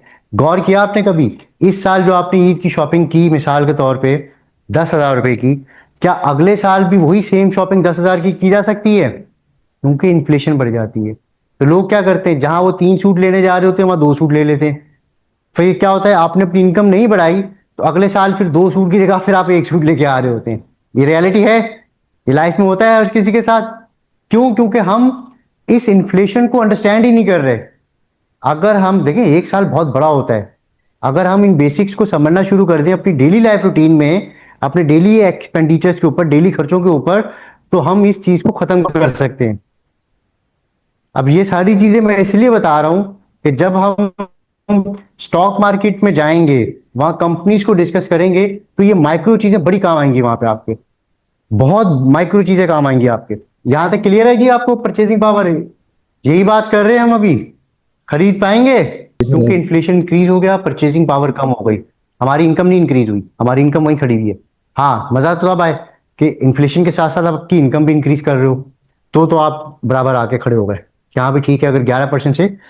अब देखिए एक चीज समझिएगा, ज्यादातर हमारे पास पाकिस्तान में अगर हम बात करें तो जॉब करने वाला तबका बहुत बड़ा है, सैलरी क्लास बहुत बड़ी है। और आप अगर गौर करें, सालाना इंक्रीमेंट्स कितने मिलते हैं जी आप लोगों को? कंपनी जो एनुअल इंक्रीमेंट्स करती हैं कितने 10%, परसेंट करती है? सॉरी, 10%, 10%। 10 to और 15, 10 to 15, 10 से 12%। हाँ, 10 से 12% का एक एवरेज रिटर्न है, एनुअल इंक्रीमेंट मिलता है हर स्टाफ को। क्यों मिलता है, कभी गौर किया आपने? ताकि कोई अगर कोई इन्फ्लेशन एक्स्ट्रा जितनी है परफॉर्मेंस, उतनी पे रहे, ब्रेक इवन पॉइंट पे ही रहे हम। यस एग्जैक्टली, कि हम देखें कंपनीज क्या करती हैं, उनको अपने स्टाफ को तो लेके चलना है ना, क्योंकि टीम के बगैर, स्टाफ के बगैर कंपनी तो नहीं चल सकती। तो वो क्या करते हैं, एनुअल जो रिटर्न है वो, सॉरी इंक्रीमेंट है, वो 10 से 12% का देते हैं। अब कई जगहों पे जैसे इन्होंने कहा कि 7% का भी होता है, 6% का भी होता है, ये होता है फर्क। अब कई जगहों पे 7% किसी को मिल रहा है तो किसी को 15% मिल रहा है, ठीक है, परफॉर्मेंस भी होती है, बहुत सारी चीजें इवैल्यूएट की जाती हैं। बट ये सालाना इंक्रीमेंट दिया ही इसलिए जाता है ताकि आप इन्फ्लेशन के साथ रहें। अब होगा क्या, आपकी सैलरी, आप समझ रहे हैं कि यार मुझे 10% का इंक्रीमेंट मिल गया, यही होता है ना भाई, हमारी सैलरी बढ़ गई, जबकि वो बढ़ी नहीं है, वहीं के वहीं खड़ी है। आज से 10 साल पहले अगर आप 10,000 रुपए पे लगे थे और आज 10 साल में अगर आप 1 लाख रुपए पे आ गए हैं, तो आप ये समझ रहे हैं कि जी मैंने 10,000 से शुरू किया, मैं लाख रुपए पे आ गया, तो इसमें आपका कोई रॉकेट साइंस नहीं कमा लिया, आपकी कंपनी ने आपको वहीं रखा हुआ है आज तक। लाख रुपए पे आप इसलिए आ गए इन्फ्लेशन की वजह से। इन छोड़ भी नहीं पा रहे थे। यस एग्जैक्टली, मेन चीज क्या, वो माइंडसेट जो मैंने शुरू में आपसे जिक्र किया था। हम समझते हैं यार मैंने शुरू किया था 10,000 रुपए से, आज मैं लाख रुपए पे सैलरी ले रहा हूं। होता है ना अक्सर, हम अपने आप को सेटिस्फाई कर रहे होते हैं, बट एक्चुअल में हम वहीं के वहीं खड़े हैं जहां 10 साल पहले थे। हम बढ़े ही नहीं, हम ग्रो ही नहीं हुए, क्योंकि हम इन्फ्लेशन से मार खा रहे हैं यहाँ पे। क्योंकि हर साल 11%, 10% के हिसाब से हमारी इन्फ्लेशन बढ़ रही है, तो हम भी वहीं जा रहे हैं। अब आप देखें इसका इम्पैक्ट क्या आएगा। कभी कभी, क्योंकि अक्सर लोग जाहिर सी बात है लंबा टाइम गुजार लेते हैं, उसके बाद सोचते हैं कि यार मैं जहां से शुरू हुआ था मैं वहीं खड़ा हूं, मुझे कुछ करना है, मैं कर नहीं पा रहा हूं। ऐसा होता है ना यार, मैं पहले 10,000 लेता था बट अब मैं लाख रुपए लेता हूं, फर्क तो कुछ नहीं आया यार लाइफ में। ऐसा होता है नहीं होता है? ये चीज अंदर से यस सर। आपको feel कराती है नहीं कराती है? क्यों, हमने इन बेसिक्स को अंडरस्टैंड ही नहीं किया हुआ यार। अगर हम ये बेसिक्स को अंडरस्टैंड कर लें तो हमें ये चीजें दुख नहीं देंगी। जब हमें दुख होता है ना कि यार हम 10,000 से लाख रुपए पे आ गए, अब कुछ कर नहीं पा रहे हैं, अंदर से फिर एक डिससेटिस्फेक्शन होती है यार। क्यों, फिर होता है कि आप डिमोटिवेट होना शुरू हो जाते हैं, बहुत सारी चीजें होती हैं लाइफ में। क्योंकि जिस तरह से देखें, सबसे बड़ी जो लाइफ में इंसान के साथ जो प्रॉब्लम है ना, वो होती है फाइनेंशियल। कि अगर फाइनेंशियल आप क्राइसिस में या फाइनेंशियली आप स्टेबल नहीं हो रहे ना, तो आप लाइफ में कुछ भी कर लें, आप सेटिस्फाई नहीं हो सकते। ये रियलिटी है, ये ह्यूमन साइकी है बेसिकली। तो इसी वजह से हमें अपने फाइनेंशियल्स को स्ट्रॉन्ग करना है। आप लोग जो यहाँ बैठे हैं, देखें कराची में तकरीबन 2-2.5 करोड़ की आबादी है ना यार। अल्लाह ताला ने आप लोगों के मौका दिया क्योंकि आप लोगों की सोच थोड़ी सी डिफरेंट है, जिस वजह से आप यहाँ आगे बैठे हैं। नहीं तो बाकी सारे लोग भेड़, मतलब भेड़ों की तरह बस चल रहे हैं तो चल रहे हैं, चल रहे हैं, सारी सिलसिला कर रहे हैं। एक यहाँ पे थोड़ा सा मैं डिफरेंस बताऊंगा, गौर कीजिएगा कभी कि जो जिन कंपनीज में भी हम जॉब्स कर रहे होते हैं या जहां पे हम जा रहे होते हैं, उनके जो कंपनी ओनर्स होते हैं, उनका माइंडसेट ही डिफरेंट होता है। उनकी आने जाने की टाइमिंग्स ही अलग होती हैं। वो भीड़ चाल में नहीं आते हैं और वो इस भीड़ से दूर रहते हैं। क्योंकि जब आप अपनी फाइनेंशियल पोजीशंस को सही करना शुरू कर देते हैं ना, तो आपको सारी चीजें परेशान करना शुरू हो जाती हैं। ये रियलिटी है। आपको सबसे इंपॉर्टेंट चीज क्या है, अपनी बजटिंग करनी है। बजटिंग के साथ साथ आपको फाइनेंशियल जो आपकी छोटी छोटी मिस्टेक्स हैं, छोटी छोटी मिस्टेक्स, वो आपने सेटल डाउन करनी है। अगर आप वो करना शुरू हो जाएंगे तो आपकी बहुत सारी चीजें सही हो जाएंगी। इसकी छोटी सी एग्जांपल मैं आपको दूं कि आप में से कितने लोग हैं जो अपने खर्चों को लिखते हैं? जी मैं लिखता हूँ। ठीक है, आप लिखते हैं। 3 लोगों की आवाज आई है। और हम तकरीबन यहाँ पे 40 सर के मैं भी करीब लोग देखता हूँ। नहीं 40 से भी ज्यादा है, हम तकरीबन 60 से प्लस लोग हैं। चार चले 60 लोगों में से 5 से 6 लोग हैं जो अपने खर्चों को लिखते हैं। बड़ा मुश्किल मसला होता है ये खर्चे लिखना, क्योंकि जब आप लिख लेते हो ना तो बड़ी तकलीफ होती है, वो इतने सारे खर्चे। ये रियलिटी है, जब हम लिख लेते हैं ना तो सामने आ जाती चीज। जब तक जहन में है तो टेंशन नहीं है, वो इल्यूजन में चल रही होती है। जब सामने आती है तो तकलीफ होती है, इतने सारे खर्चे, वो हम ये कर रहे हैं क्यों। आप फिर अपने आप को ले आते हो, आप अकाउंटेबिलिटी पे आ जाते हो। तो इसकी छोटी सी एग्जांपल जो मैं आपको अब देने लगा हूं, अब मैं अपने खर्चे छोटे से छोटे, इवन 100 रुपए भी अगर मैं किसी पार्किंग वाले को देता हूं ना तो मैं डेली बेसिस पे लिख लेता हूं अपने पास। और फिर मंथ एंड पे मैं एवेल्युएट करता हूं अपने आप को कि हाँ भाई मैंने क्या याशी मचाई है या क्या ऐसी फजूल खर्ची कर दी है जो मुझे नहीं करनी चाहिए थी। और फिर सालाना मैं अपनी इनकम को क्या एवेल्युएट करता हूं कि हाँ यार मैं सालाना ग्रो कर रहा हूं नहीं कर रहा हूं। और अल्हम्दुलिल्लाह एक गेस करें आप, मैं एनुअली कितने परसेंट से अपनी इनकम को ग्रो कर रहा हूँ। एक एग्जांपल दे रहा हूं मैं आपको। 45। और मुझे लगता है 50%। More than 100%। छोटी सी एग्जांपल भाई, अल्हम्दुलिल्लाह मैं 100+% से अपनी एनुअल इनकम को ग्रो कर रहा हूँ अल्हम्दुलिल्लाह। जो मैंने 16 साल बिजनेस मॉडलिंग चीजें सीखी है ना, उसका इम्पैक्ट ये 4 सालों में नजर आ रहा है। क्यों? वो सारी चीजें सीखी है ना, अब अप्लाई कर रहा हूं मैं, अप्लाई कर रहा हूँ प्रैक्टिकली, क्योंकि प्रैक्टिकली सीखी चीजें प्रैक्टिकली अप्लाई कर रहा हूँ, उसका रिजल्ट आना शुरू हो गया अल्हम्दुलिल्लाह। और यही होता है। और यहाँ पे जो मैं आपके सामने खड़ा हूँ एक पैशन है, मेरा शौक है। मैं आपको बता चुका हूँ 10,000 से ज्यादा इन्वेस्टर्स को मैं सिखा चुका हूँ अल्हम्दुलिल्लाह। अल्हम्दुलिल्लाह एक पैशन है कि यार जब मरूं ना कम से कम एक कोई लेगेसी होनी चाहिए कि कोई था यार। क्योंकि एक इंसान की लाइफ चेंज करना, आप समझिए उसकी पूरी जनरेशन को चेंज करने वाली बात होती है। और ये रियलिटी है, मेरी कोशिश यही है अल्हम्दुलिल्लाह। और उम्मीद है कि अल्लाह ताला मेरी जात से आप लोगों को फायदा पहुंचाए इंशाल्लाह। इंशाल्लाह। एक गोल्डन कॉन्सेप्ट है, आप जरा पढ़ के सुनाए ना जोर से। पैसा सेव हो सकता है लेकिन उसकी परचेजिंग पावर सेम नहीं रहती। पैसा सेम हो सकता है, जो मैंने आपसे जिक्र किया कि लाख रुपए हैं, बट उस लाख रुपए की वैल्यू डिक्रीज हो गई ड्यू टू द इन्फ्लेशन, और उसकी वैल्यू कम हो गई। क्योंकि पैसा किस चीज के अगेंस्ट यूज होता है कि मुझे अगर एसी खरीदना है तो मैं इसके बदले में पैसा दूंगा, जो बार्टर सिस्टम था। मुझे चावल खरीदने हैं तो मैं चावल के बदले में पैसा दूंगा। बट अब मेरे पैसे की वैल्यू कम हो गई है महंगाई की वजह से, इन्फ्लेशन की वजह से। तो इस चीज को आपने समझ के रखना है अपनी डेली लाइफ में, डेली लाइफ में।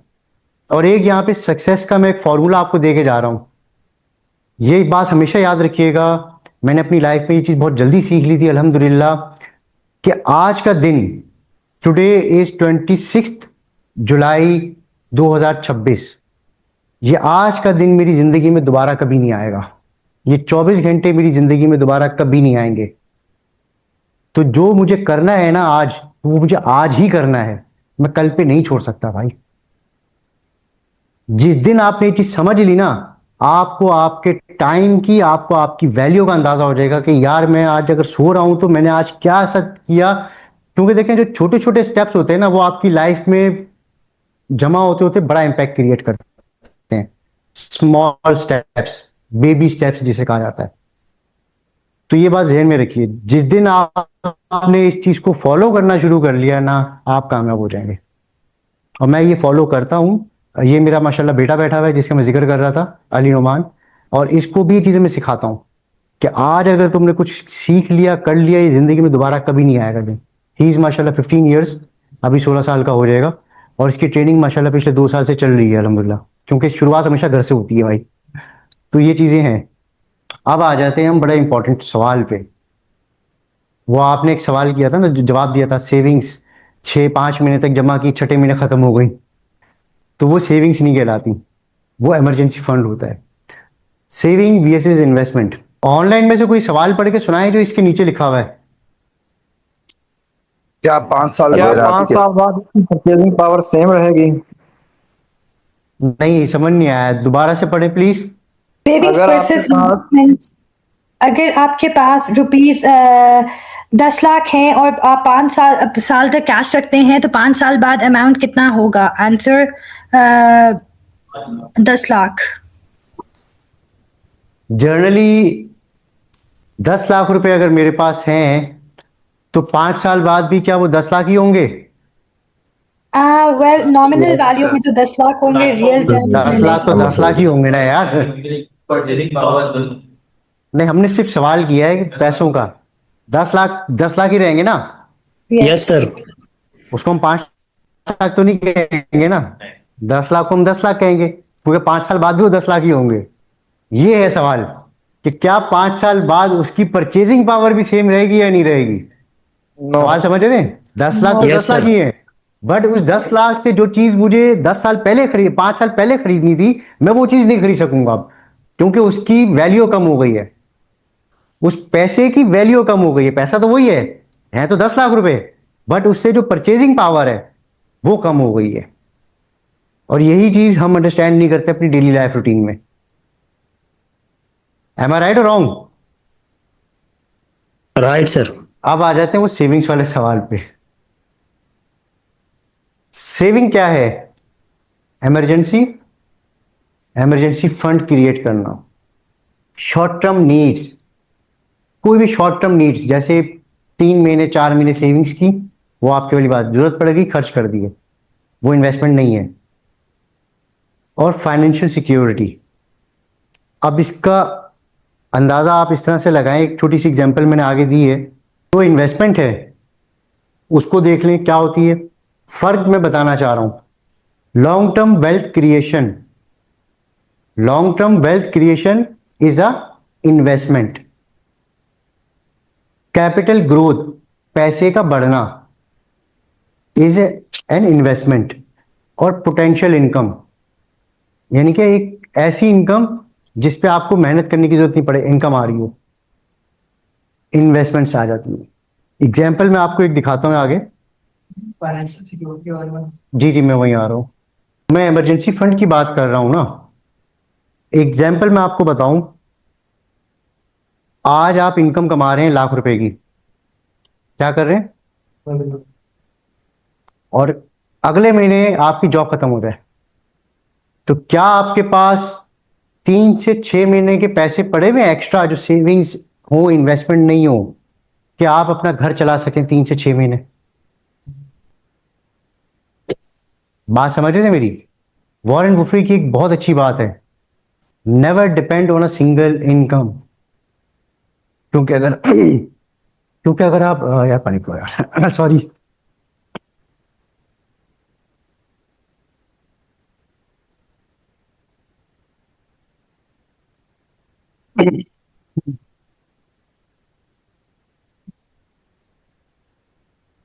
Never ever depend on a single income, क्योंकि अगर आपकी सिर्फ एक ही इनकम का सोर्स है ना, तो आप गरीबी से सिर्फ एक लाइन ऊपर हैं, क्योंकि इनकम खत्म, आप गरीब, क्योंकि आपके पास 3 से 6 महीने का इमरजेंसी फंड नहीं है। इन्वेस्टमेंट नहीं, सेविंग्स नहीं, इमरजेंसी फंड। क्या अगर खुदा ना खास्ता आज कुछ हो जाए, इमरजेंसी, या कोई भी मिसहैप हो जाए, मेरी जॉब चली जाए, जैसे कोरोना में हुआ था। अगर आपको याद हो, कोरोना में कितने सारे लोग जॉबलेस हुए थे और परेशान हो गए थे हाल, ऐसा था क्यों? Because they don't have emergency funds, कि अगर कुछ ना हो 6 महीने तक सरवाइव कैसे करेंगे? क्योंकि बेसिक नीड्स तो आपको फुलफिल करनी है, अपने यूटिलिटी बिल्स आपको भरने हैं, अपने घर का राशन आपको भरना है, बच्चों की स्कूल फीसिस आपको भरनी है, ये तो बेसिक नीड्स हैं। मतलब आप सर यहाँ पे मैं क्वेश्चन ऐड कर सकता हूँ? हाँ जी कर लें। सर यहाँ पे आपने इमरजेंसी फंड की बात की, तो अगर पाकिस्तान जैसे मुल्क में देखा जाए तो एक मजदूर तबका है बहुत ज़्यादा। आपने पहले भी बात की, पाकिस्तान में बहुत ज़्यादा जो है मजदूर तबका ज़्यादा पाया जाता है। तो 30-35 हज़ार रुपए में एक मजदूर तबका जो है वो अपने लिए कैसे इमरजेंसी फंड जो है वो कायम कर सकता है? अच्छा जी, बिल्कुल, बड़ा अच्छा सवाल है आपका। अच्छा, मैंने इस सवाल का जवाब सवाल से ही करते हैं। लास्ट क्लास में मैंने एक चीज़ बोली थी कि हम अपनी सैलरी में से सबसे मुश्किल चीज़ है जो नहीं निकाल पाते हैं। क्या नहीं निकाल पाते? सेविंग्स। ये सवाल किया था सर मैंने, क्योंकि ये हमारा माइंडसेट ऐसा है। अगर एक मजदूर को भी थोड़ी सी फाइनेंशियल लिटरेसी दे दी जाए, उसको भी थोड़ा सा बजटिंग करना सिखा दी जाए, तो वो अपने रिसोर्सिस में भी सर्वाइव कर सकता है। और आप अगर गौर करें, मैंने ऐसे ऐसे लोग भी देखे हैं, मैं पंजाब साइड पे विजिट किया मैंने, फार्मर्स होते हैं, ठीक है, अब उनकी इनकम साल में 1 दफ़ा या 2 दफ़ा आती है जब वो काश्तकारी करते हैं। कई लोग होते हैं जो इनकम आई, वो जी गाड़ी खरीद लो, फलाने ने जी टोयोटा करोला खरीदी है तो मैं उससे बड़ी गाड़ी लेके आऊंगा, ऐसा होता है। और कई लोग ऐसे होते हैं समझदार, जो पैसे को सेव कर लेते हैं कि अगर खुदा ना खास्ता सैलाब आ जाए, कोई मसले आ जाए, तो वो उस पैसे को इमरजेंसी फंड के तौर पे यूटिलाइज करते हैं। तो यहाँ पे सारा मामला है फाइनेंशियल लिटरेसी का और माइंडसेट का। सर आप ये कह रहे हैं कि अगर किसी मजदूर को अगर गाइडेंस दी जाए, बताया जाए, तो वो भी एक सिस्टम के इसकी एक छोटी सी एग्जांपल मैं देता हूं आपको। आपने मजदूर कैटेगरी का जिक्र किया है। मेरे 2000 मतलब समझ लें कि 12 में एक क्लाइंट बने थे, फौत हो गए बेचारे वो लास्ट ईयर, तो अल्लाह उनको जन्नत नसीब करे। वो सुजुकी होती है, सुजुकी लोडिंग सुजुकी, वो लोडिंग सुजुकी चलाते थे, मेरे क्लाइंट थे वो। और उन्होंने स्टॉक मार्केट में पैसे लगाए, ठीक है, और मेरी रिहाइश है एयरपोर्ट पे शमसी सोसाइटी में, तो वहाँ कॉर्नर पे एक चाय का होटल होता था, वहीं पे उनका स्टैंड था सुजुकी वाला। और मैं अक्सर दोस्तों के साथ वहाँ बैठ जाता होता था, तब हम बैठक लगाते तो हमारी मैक्सिमम ये डिस्कशंस होती थी मार्केट को लेके, इन्वेस्टमेंट्स को लेके, चीज़ों को लेके। वो बैठे हुए थे, साथ ही चाय पी रहे थे। मैं आपको किस्सा बता रहा हूँ, रियलिटी है, मेरे साथ हुई है। और वो चाय पी रहे थे, और जब हम बातें कर रहे होते थे ना, तो जब हम दूसरी दफ़ा बैठे तो वो मेरे पास आके बैठ गए, अपना तारुफ कराया कि मैं यहाँ होता हूँ, स्टॉप पे होता हूँ। और उनकी क्वालिफिकेशन कुछ भी नहीं थी, सुजुकी चलाने वाला लोडिंग की क्या क्वालिफिकेशन होगी, बट उन्होंने वो चीज़ें समझी, सीखी, और कहते हैं यार मुझे बताएं मैं कैसे ये चीज़ें कर सकता हूँ। अब हम बैठे होते थे, एक दोस्त वगैरह गप्पे मारे होते थे, उनको समझाना शुरू कर दिया।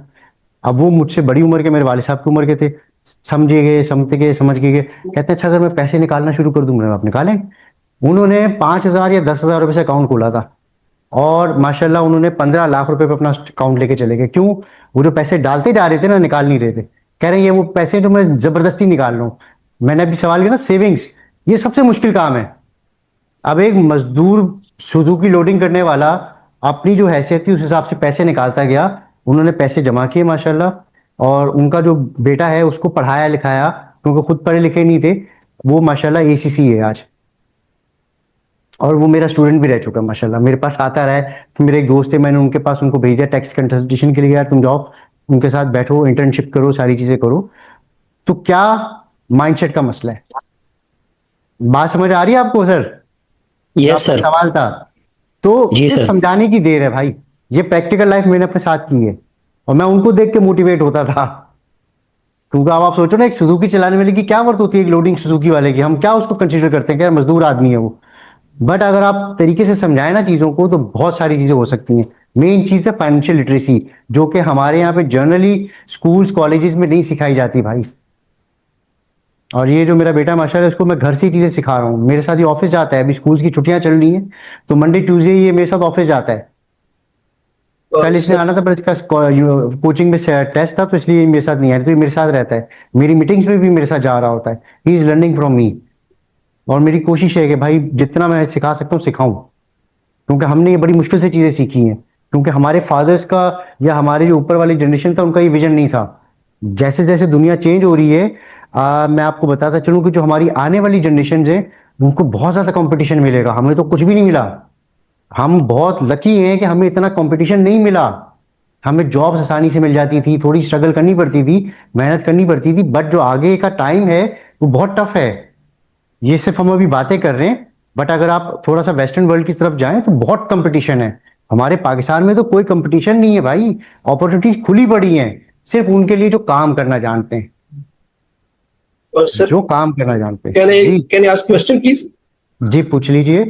अच्छा सर, वो जब आपकी नेक्स्ट क्लास होगी तो आई थिंक काफी लोगों की सैलरी ट्रांसफर हो गई होगी, तो मुझे बताएं सर कि अगर मैं किसी सैलरी से अपनी कुछ सेविंग करके तो स्टार्ट करना चाहूँ, तो उसके लिए कुछ बता सकते हैं कि अभी क्या करना है, या रुकना है, वेट करना है?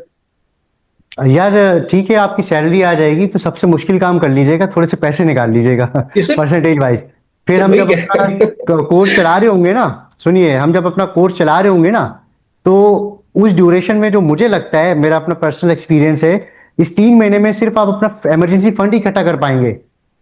उसके बाद कहीं जाके आप जो है इन्वेस्टमेंट वाली साइड पे आएंगे, क्योंकि सबसे पहली चीज जो आपको अपनी सैलरी से निकालनी है वो अपना इमरजेंसी फंड निकालना है भाई। किसी से मांगना तांगना नहीं है हमें, क्योंकि खुदा ना खास्ता कोई इमरजेंसी आ जाए, कोई बड़ी इमरजेंसी, हॉस्पिटलाइज हो जाए, तो भाई मिसाल के तौर पे एकदम से आपको 7 लाख 8 लाख की जरूरत पड़ेगी तो क्या करेंगे आप?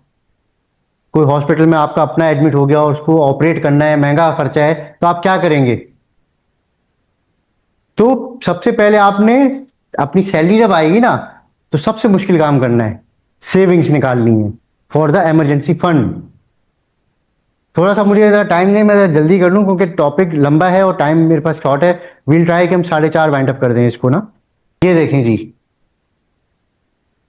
आपकी मंथली एक्सपेंसेस अगर लाख रुपए के हैं तो आपके पास हमेशा इमरजेंसी पैसा 3 से 6 लाख रुपए होना चाहिए, कि खुदा ना खास्ता अगर आपकी जॉब चली जाए, जो हमारा प्राइवेट सेक्टर का हाल है, आज जाओ तो जॉब है, कल जाओ तो पता चले जॉब ही नहीं है। ये प्राइवेट सेक्टर का हाल है हमारा, और मेजॉरिटी लोग प्राइवेट सेक्टर में काम कर रहे हैं और सबको पता है, कोई ढकी झुकी बात नहीं है।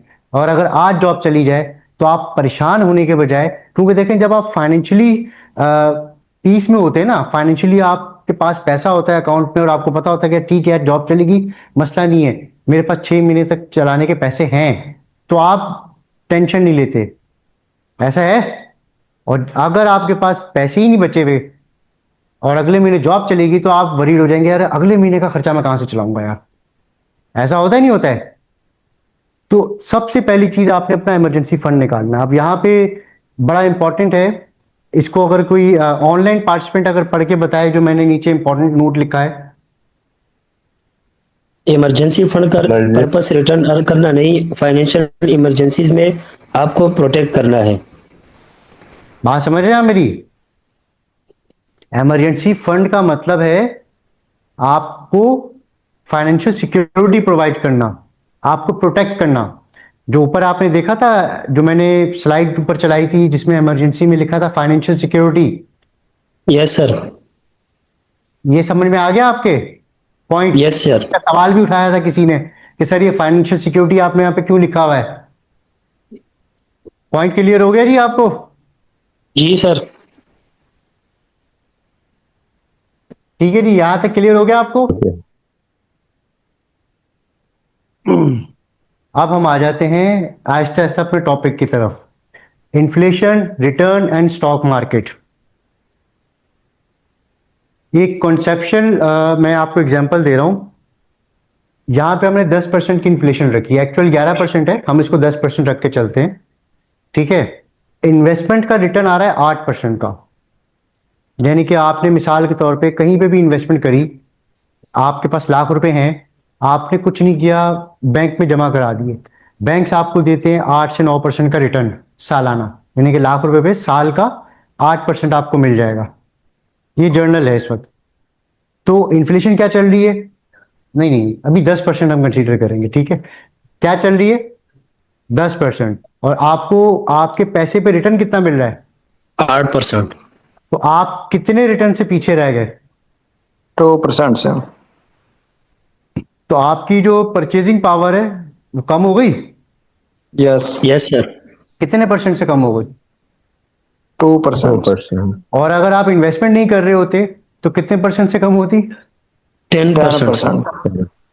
फर्क समझ में आना शुरू हो रहा है आपको? Yes sir. ये फॉर्मूला लिखें अपने पास।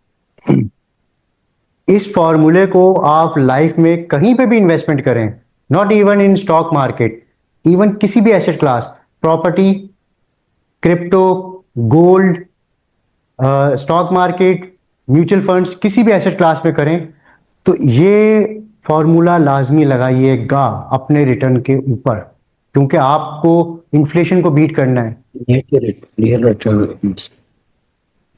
तभी आपके पैसे की वैल्यू वही रहेगी जो होनी चाहिए 1 साल बाद भी, क्योंकि अगर आप इन्फ्लेशन को बीट नहीं करेंगे, ये वही एग्जांपल है कि जैसे आपकी कंपनीज आपकी सैलरी में 10% का इंक्रीमेंट देती हैं, क्यों? ताकि आप इन्फ्लेशन को मेंटेन कर सकें। तो आपको अपने पैसे को भी ऐसे ही रखना है कि आप चाहते हैं कि जो आपकी इन्वेस्टमेंट्स हैं या सेविंग्स हैं, सेविंग्स तो नहीं कहेंगे इसको, इन्वेस्टमेंट्स कहेंगे हम, वो इन्फ्लेशन को बीट कर सकें तो आपको इतना रिटर्न चाहिए कि इन्फ्लेशन के बराबर हो या इन्फ्लेशन से ज्यादा हो। और यहां पे एक बात याद रखिएगा, मैंने भी एक सवाल अपनी एक एग्जांपल दी थी कि मैं अपनी एनुअल इनकम 100% प्लस से ग्रोथ कर रहा हूं, वो इन्फ्लेशन निकाल के है। बात समझ रहे हैं मेरी? वो इन्फ्लेशन निकाल के है। तो ये चीजें आपको समझने की जरूरत है। हम आगे इस पे आएंगे, ये फॉर्मूला भी मैं आपको दे के जाऊंगा इंशाल्लाह। इस 3 महीने में ये वाला फॉर्मूला भी दूंगा कि कैसे इस चीज को आप ग्रो कर सकते हैं इंशाल्लाह। यहां तक क्लियर है जी आप लोगों को? Online participants? Yes yes sir. Sir. जी हाँ। जी सर।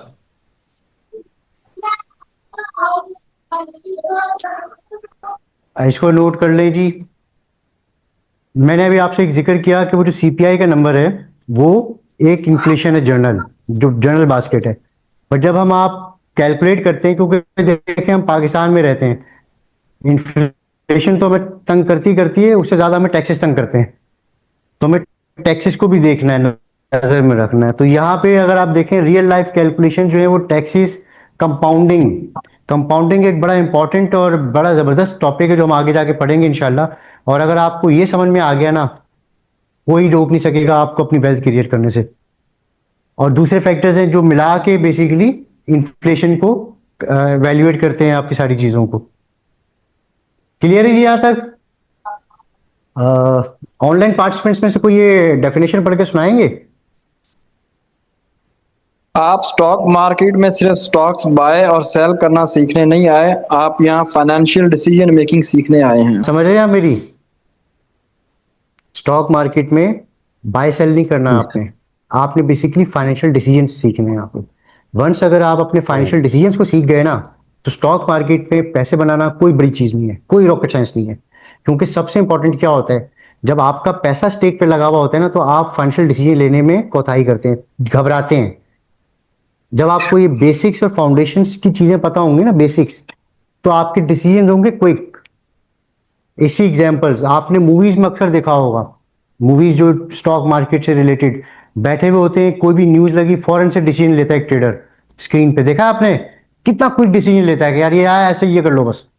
उसके पीछे ये जितना कुछ हम अभी स्टडी कर रहे हैं, ये सब कुछ होता है जो यहाँ पे फौरन से कैलकुलेट होना शुरू हो जाता है, और उस बेसिस पे वो डिसीजन फौरन हो जाता है। तो ये जब चीज आपके अंदर आ जाएगी ना, तो डिसीजन मेकिंग, फिर ये जो फाइनेंशियल डिसीजन मेकिंग है ना, ये आपकी लाइफ में भी काम आएगी। क्योंकि अक्सर आपने देखा होगा कि बजट लिमिटेड होता है और हमें कई बार ऐसे फाइनेंशियल डिसीजन लेने पड़ जाते हैं जो हम बड़ी सोच में चले जाते हैं, क्या ये डिसीजन लूं कि नहीं लूं। ऐसा होता है या नहीं होता है? तो जब आपको इन सारी चीजों का बेसिक्स का पता होगा ना, तो आपके फाइनेंशियल डिसीजन आप क्विकली करेंगे। मेरा बेटा यहाँ बैठा हुआ है अभी, क्योंकि जाहिर सी बात है कि इसका माइंडसेट वही 9th क्लास वाला है। मैं अपने हिसाब से बात करता हूं तो मैं इसको एक चीज पे बड़ा डांटता हूं कि यार डिसीजन क्विक लिया करो। ऐसा है अली? और कई दफा इसने डांट भी खाई है इस चीज के ऊपर। बट जाहिर सी बात है कि मैं कभी कभी ज्यादा वो ऑब्सेस्ड हो जाता हूँ कि यार ये होना चाहिए।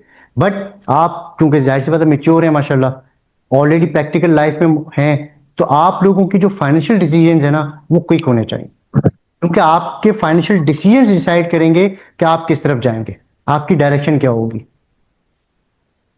तो ये एक स्टॉक मार्केट का थोड़ा सा जो रोल होगा हमारा यहाँ पे, मैं इसको शेयर करूंगा यहाँ पे। इसको आप अपने पास काइंडली नोट कर लें। इस चार्ट को मैं थोड़ा सा छोटा कर रहा हूं ताकि ये पूरा आ सके। यस,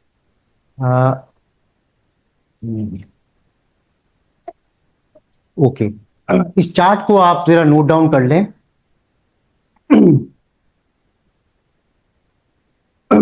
फाइनेंशियल फाउंडेशन जो हम स्टडी कर रहे हैं इस पूरे महीने में। फिर आ गया सबसे इंपॉर्टेंट इमरजेंसी फंड। ये बड़ी इंपॉर्टेंट चीज है, ये लाइफ की बहुत इंपॉर्टेंट चीज है जो हम हमेशा मिस कर जाते हैं। 99% लोग जो है ये मिस कर जाते हैं इमरजेंसी फंड को। रिस्क अंडरस्टैंडिंग, हमने पीछे रिस्क पढ़ा, रिस्क क्या है उसको अंडरस्टैंड करना, इसको हम आगे भी स्टडी करेंगे। इन्वेस्टमेंट प्लानिंग, जो भी हम आपसे बात कर रहे थे, इन्फ्लेशन को रखते हुए, रिटर्न्स को काउंट करते हुए, जिसमें इन्फ्लेशन भी आ जाएगा, टैक्सेस भी आ जाएंगे, इन्वेस्टमेंट प्लानिंग। और फिर जाके आती है स्टॉक मार्केट, जब तक आप इन चीजों को मैनेज नहीं करेंगे, स्टॉक मार्केट के लिए आप एलिजिबल ही नहीं है। एक क्राइटेरिया होता है ना। अब लोग क्या करते हैं, अक्सर जनरली आपने सुना होगा, यार स्टॉक मार्केट में पैसे लगाए डूब गए। मेजोरिटी ये लोग बोलते हैं क्यों डूब गए, वो यहां से डायरेक्ट यहां आ गए। ये बीच का जो प्रोसेस है, जो बीच का जो एक पूरा प्रोसेस है, उसको उन्होंने फॉलो ही नहीं किया। दैट इज वाई उन्होंने नुकसान खाया। अब आप मिसाल के तौर पे एक छोटी सी एग्जांपल में देना चाहूंगा। आपको गाड़ी चलाना नहीं आती है, ठीक है, और आपकी जिद है कि मैं यार गाड़ी चलाना सीखूंगा तो अपनी ब्रांड न्यू गाड़ी खरीदूंगा और मैं उसी पे गाड़ी चलाना सीखूंगा। तो आप क्या करेंगे जी? सबसे पहले आप उस गाड़ी का बेड़ा गर्क करेंगे, ठोक ठोक के नुकसान करेंगे। ऐसा होगा? वहीं समझदार आदमी क्या करेगा, किसी से पर्सनली ड्राइविंग सीखेगा या ड्राइविंग स्कूल में एडमिशन लेगा, ड्राइविंग सीखेगा और सीखने के बाद फिर अपनी गाड़ी खरीद के उसके ऊपर ड्राइविंग करेगा। समझ आ रही है आपको बात जो मैं समझाना चाह रहा हूं? अब जो लोग डायरेक्ट स्टॉक मार्केट आ गए, अब स्टॉक मार्केट एक फाइनेंशियल फील्ड है बहुत बड़ी यार। वहां पाकिस्तान की 600 टॉप कंपनीज जो बिलियंस ऑफ रुपीस के प्रॉफिट्स बनाती हैं वो चल रही हैं, फाइनेंशियल्स हैं, बहुत सारी चीजें हैं। अब आपको अलिफ से बे नहीं पता और आप आगे जी मैं तो स्टॉक मार्केट में पैसे बनाऊंगा जी, आगे तो क्या करेंगे? वही करेंगे जो वो आदमी करेगा अपनी ब्रांड न्यू गाड़ी के साथ, वही आप अपने पैसे के साथ करेंगे। और ब्लेम किस पे डाल देंगे? गाड़ी का कसूर था भाई, उसको चलना नहीं आया, मैं तो सही था अपनी जगह पे, मैं तो सही चला रहा था, गाड़ी सही नहीं चल रही थी। ऐसे ही होता है। तो दिस इज द रियलिटी। और अक्सर मैं जब सेशंस वगैरह जैसे जाता हूँ कॉन्फ्रेंस वगैरह में, तो ये मैं बात लाजमी करता हूँ, और ये है भी रियलिटी ना भाई। आपको अगर एक चीज चलानी नहीं आती है, समझना नहीं आती है, और आप कहते हैं जी मैं तो चलाऊंगा अपनी ब्रांड न्यू खरीद के, तो अपने पैसे का आप अपने हाथ से बर्बादी कर रहे होते हैं। और यहां मैंने ऐसे ऐसे इन्वेस्टर्स देखे, बिलीव करें, जो पढ़े लिखे नहीं है बट कारोबारी हैं और इतनी अच्छी मनी मैनेजमेंट करके स्टॉक्स में पैसे बनाते हैं ना, कि मैं खुद उनसे सीखता हूं कई दफा। एक मेरे क्लाइंट हैं पंजाब में, उनकी बेसिकली डेयरीज हैं बहुत सारी ना, दूध की, मतलब दूध कह रहा हूँ, भैंसों का उनका पूरा बाड़ा है, बहुत बड़ा बाड़ा है। मतलब उनके पास हजारों की तादाद में भैंसे हैं, वो एंग्रो को दूध बेचते हैं। पढ़े लिखे नहीं है भाई वो। अब अंदाजा लगा लें अब आप, मैंने उनसे बहुत सारी चीजें सीखी बैठ के। होता है ना आपसे बड़े बड़े, सॉरी कुछ कह रहे हैं आप? जी सर, मैं वेटनेरियन हूँ। मैं एज डेयरी फार्म मैनेजर काम कर रहा हूँ। डेयरी का एक बहुत बड़ा बिजनेस है। मैं एक कमर्शियल सेटअप पे एज फार्म मैनेजर काम कर रहा हूँ। जी जी बिल्कुल। तो मैं जो बात आपको समझा रहा हूँ आप यकीनन इस चीज से एग्री करते होंगे हैं? बिल्कुल सर, मैं एग्री करता हूँ, ऐसे ही है। देखिए प्रैक्टिकल एग्जांपल्स हमारे सामने आ रही हैं चीजों की, ठीक है जी। वो तो हम बाद में करेंगे। अभी रिस्क अंडरस्टैंडिंग से मुराद है कि देखिए हमेशा याद रखिएगा, दो टाइप्स के रिस्क होते हैं। एक होता है कि यार मुझे पता है कि ये कुआं है, मैं छलांग मारूंगा तो मैं अंदर मतलब डूब जाऊंगा, या यूं समझ लें कि समंदर है, मुझे उसकी गहराई का अंदाजा नहीं है और मैं छलांग मार दूं, तो क्या होगा? वो बेवकूफ़ी होगी। एक ये चीज होगी कि कैलकुलेटेड रिस्क लूं कि यार ये समंदर है, कितना गहरा है, पहले मैं इसको नाप लूं कि मैं कितना इसमें बर्दाश्त कर सकता हूं चीजों को। तो ये एक रिस्क अंडरस्टैंडिंग है। रिस्क एंड रिवॉर्ड्स को हम आगे स्टडी करेंगे इंशाल्लाह जाके। अच्छा जी, यहाँ पे बड़ी अच्छी एक चीज लिखी है। अच्छा, मेरी कोशिश क्या होती है, देखें मैं ये जितनी प्रेजेंटेशन है ये इंग्लिश में भी लेके आ सकता था, बट आई ट्राई कि मैं रोमन उर्दू में लिख रहा हूँ, क्योंकि ये एक ऐसी लैंग्वेज बन चुकी है जो बहुत कॉमन है, अंडरस्टैंडेबल है। तो मैं कोशिश करूंगा, किसी ने एक रिक्वेस्ट की थी ग्रुप के अंदर कि जी आप इंग्लिश में क्यों नहीं लेके आते हैं, तो उनसे रिक्वेस्ट है कि इन सारे नोट्स को चैट जीपीटी डाल के इसको इंग्लिश में कन्वर्ट कर लीजिएगा, ठीक है। यहाँ पे एक कोट लिखा है मैंने, जो एक गोल्डन रूल है, इसको अगर कोई पढ़ के सुना सके ऑनलाइन पार्टिसिपेंट्स, क्योंकि आपकी आवाज अच्छी आ रही है यहाँ पे अब स्पीकर में। Stock market is not a shortcut to get rich, it is a potential tool. थोड़ा सा लाउड बोलें, थोड़ा सा लाउड बोलें। जी sir. Stock market is not a shortcut to get rich, it is a potential tool for long term wealth creation when used with knowledge, discipline and risk management. यही बात मैंने की है भी आपसे उर्दू में, आसान अल्फाज में। यस। तो stock market is not a gambling place जी। सर वैसे नॉर्मली कॉन्सेप्ट भी ये कहा जाता है कि ये जो स्टॉक मार्केट को एक मखसूस बड़ा ग्रुप है वही चला रहा है, वही रन कर रहा है।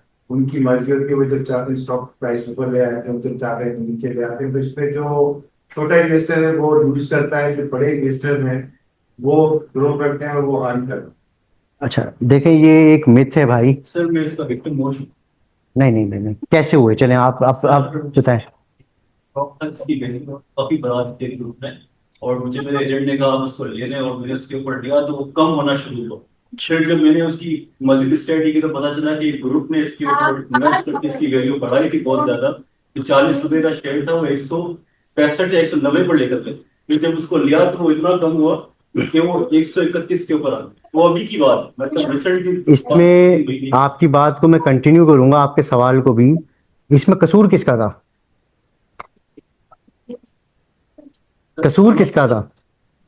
एक मिनट ना, मेरी बात को अंडरस्टैंड करें, थोड़ा सा मेरी बात को अंडरस्टैंड करें। इसमें कसूर था आपका, क्योंकि आपके पास नॉलेज नहीं थी। आपके पास नहीं, वो एनालिसिस तो बहुत दूर की बात है, इनके पास बेसिक नॉलेज नहीं थी स्टॉक मार्केट की। और आप जिसके कहने पे चल रहे थे, आपने उसकी क्वालिफिकेशन पता करी? तो सर एजेंट हमारे यहाँ पे स्टॉक मार्केट में मैं आपको बता दूं, देखें, अगर कोई यहाँ पे मेमन है तो प्लीज बुरा नहीं मानिएगा, बायकास्ट में मेमन नहीं हूँ। जब मैं स्टॉक मार्केट में गया, तो जब आप किसी फील्ड में होते हो तो उसको स्टडी करते हैं।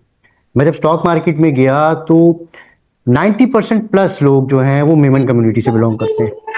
और हमारे यहाँ पे पाकिस्तान में बदकिस्मती ये है कि जहाँ किसी एक कम्युनिटी का होल्ड हो जाए तो वो नहीं चाहते कि बाहर के लोग आए। ये रियलिटी है। Sir yes sir, this is reality. ठीक है, और मैं हूँ बाहर वाला, मैं आज भी बाहर वाला हूँ, ये बात याद रखिएगा, मैं आज भी बाहर वाला हूँ। ठीक है, बट ये है कि इतने ड्यूरेशन में वो मेमनी में जो बात करते हैं तो समझ में आ जाती है कि हो गया रहा है। तो अब सिनेरियो में आपको बताना चाह रहा हूँ, ये जो आपके लिए बात है ना, ये है। बट सबसे इंपॉर्टेंट चीज ये है कि हमारे यहाँ पे ये कल्चर चल रहा है कि बच्चे ने मैट्रिक किया, आ जा बेटा तू आजा स्टॉक मार्केट में आके बैठ जा।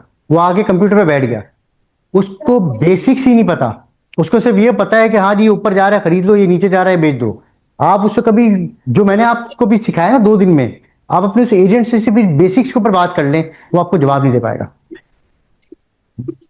तो हमेशा याद रखें भाई, जिस घोड़े पे आप पैसा लगा रहे हैं उस घोड़े की पहले रिसर्च कर लें। आपने बेसिकली गलत घोड़े पे पैसे लगाए हुए थे। सर एक सवाल ऐड करना है मैंने। कसूर आपका है भाई, क्योंकि उसके पास भी नॉलेज नहीं थी और आपके पास भी नॉलेज नहीं थी, तो पैसे तो जाने ही थे ना यार। और जो आपकी वाली बात है ना, जो माफिया है, नो डाउट पाकिस्तान में ये कल्चर है, बट ये कल्चर का जो दबाव था या प्रेशर था या जो एक इन्फ्लुएंस था ना, वो कम हो गया है। उस वक्त कम हुआ जब ये पाकिस्तान स्टॉक एक्सचेंज बना। पहले क्या था, कराची, इस्लामाबाद, लाहौर, ये 3 स्टॉक एक्सचेंजेस थी, अलग अलग चलती थी।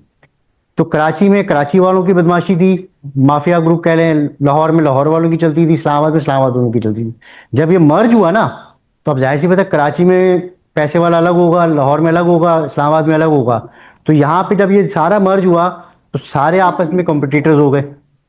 अब जिसके पास ज्यादा पैसा वो कर रहा है। ये चीजें अभी भी स्टॉक मार्केट में होती हैं, बट अब इतनी ओपनली नहीं होती हैं, और अब इतना नुकसान नहीं होता रिटेल का, क्योंकि रिटेल इन्वेस्टर अब माशाल्लाह पढ़ा लिखा आ रहा है, समझदार आ रहा है।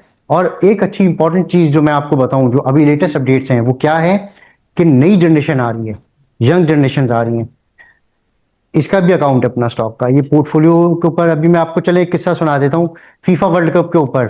मैं इसकी अप्रिसिएशन कर रहा हूँ। एक सवाल भी करना है। अच्छा, आप कर लीजिएगा।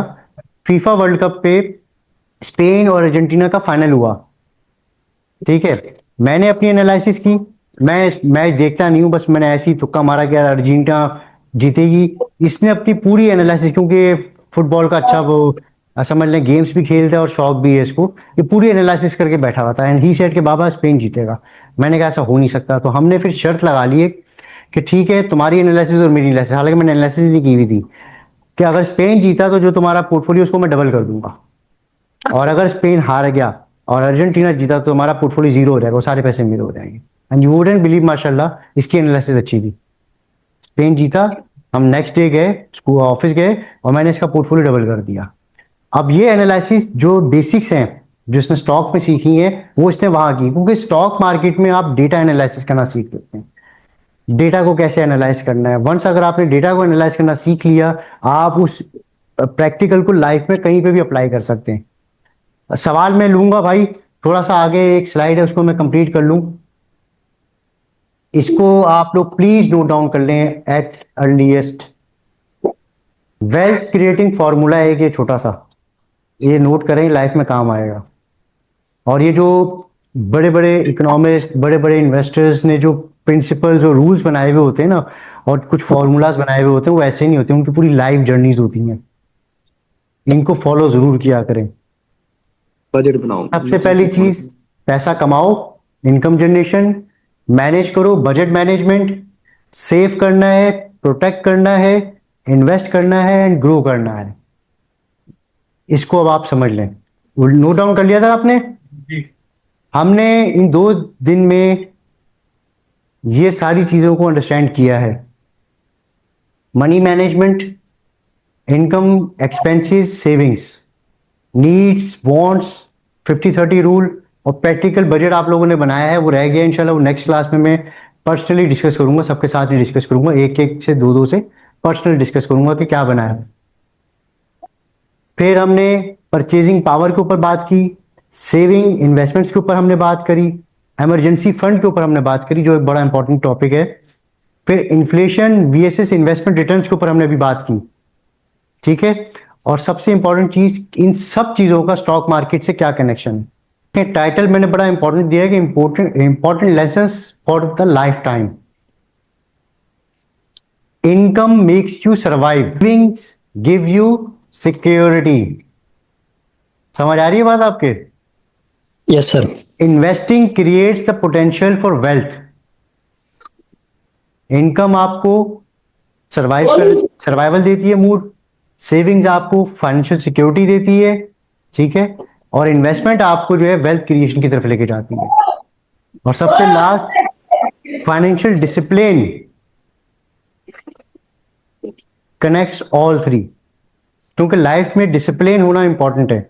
अब आपने 1 महीना मुश्किल से अपनी सेविंग्स निकाल ली, अगले महीने नहीं निकाली, क्या हुआ?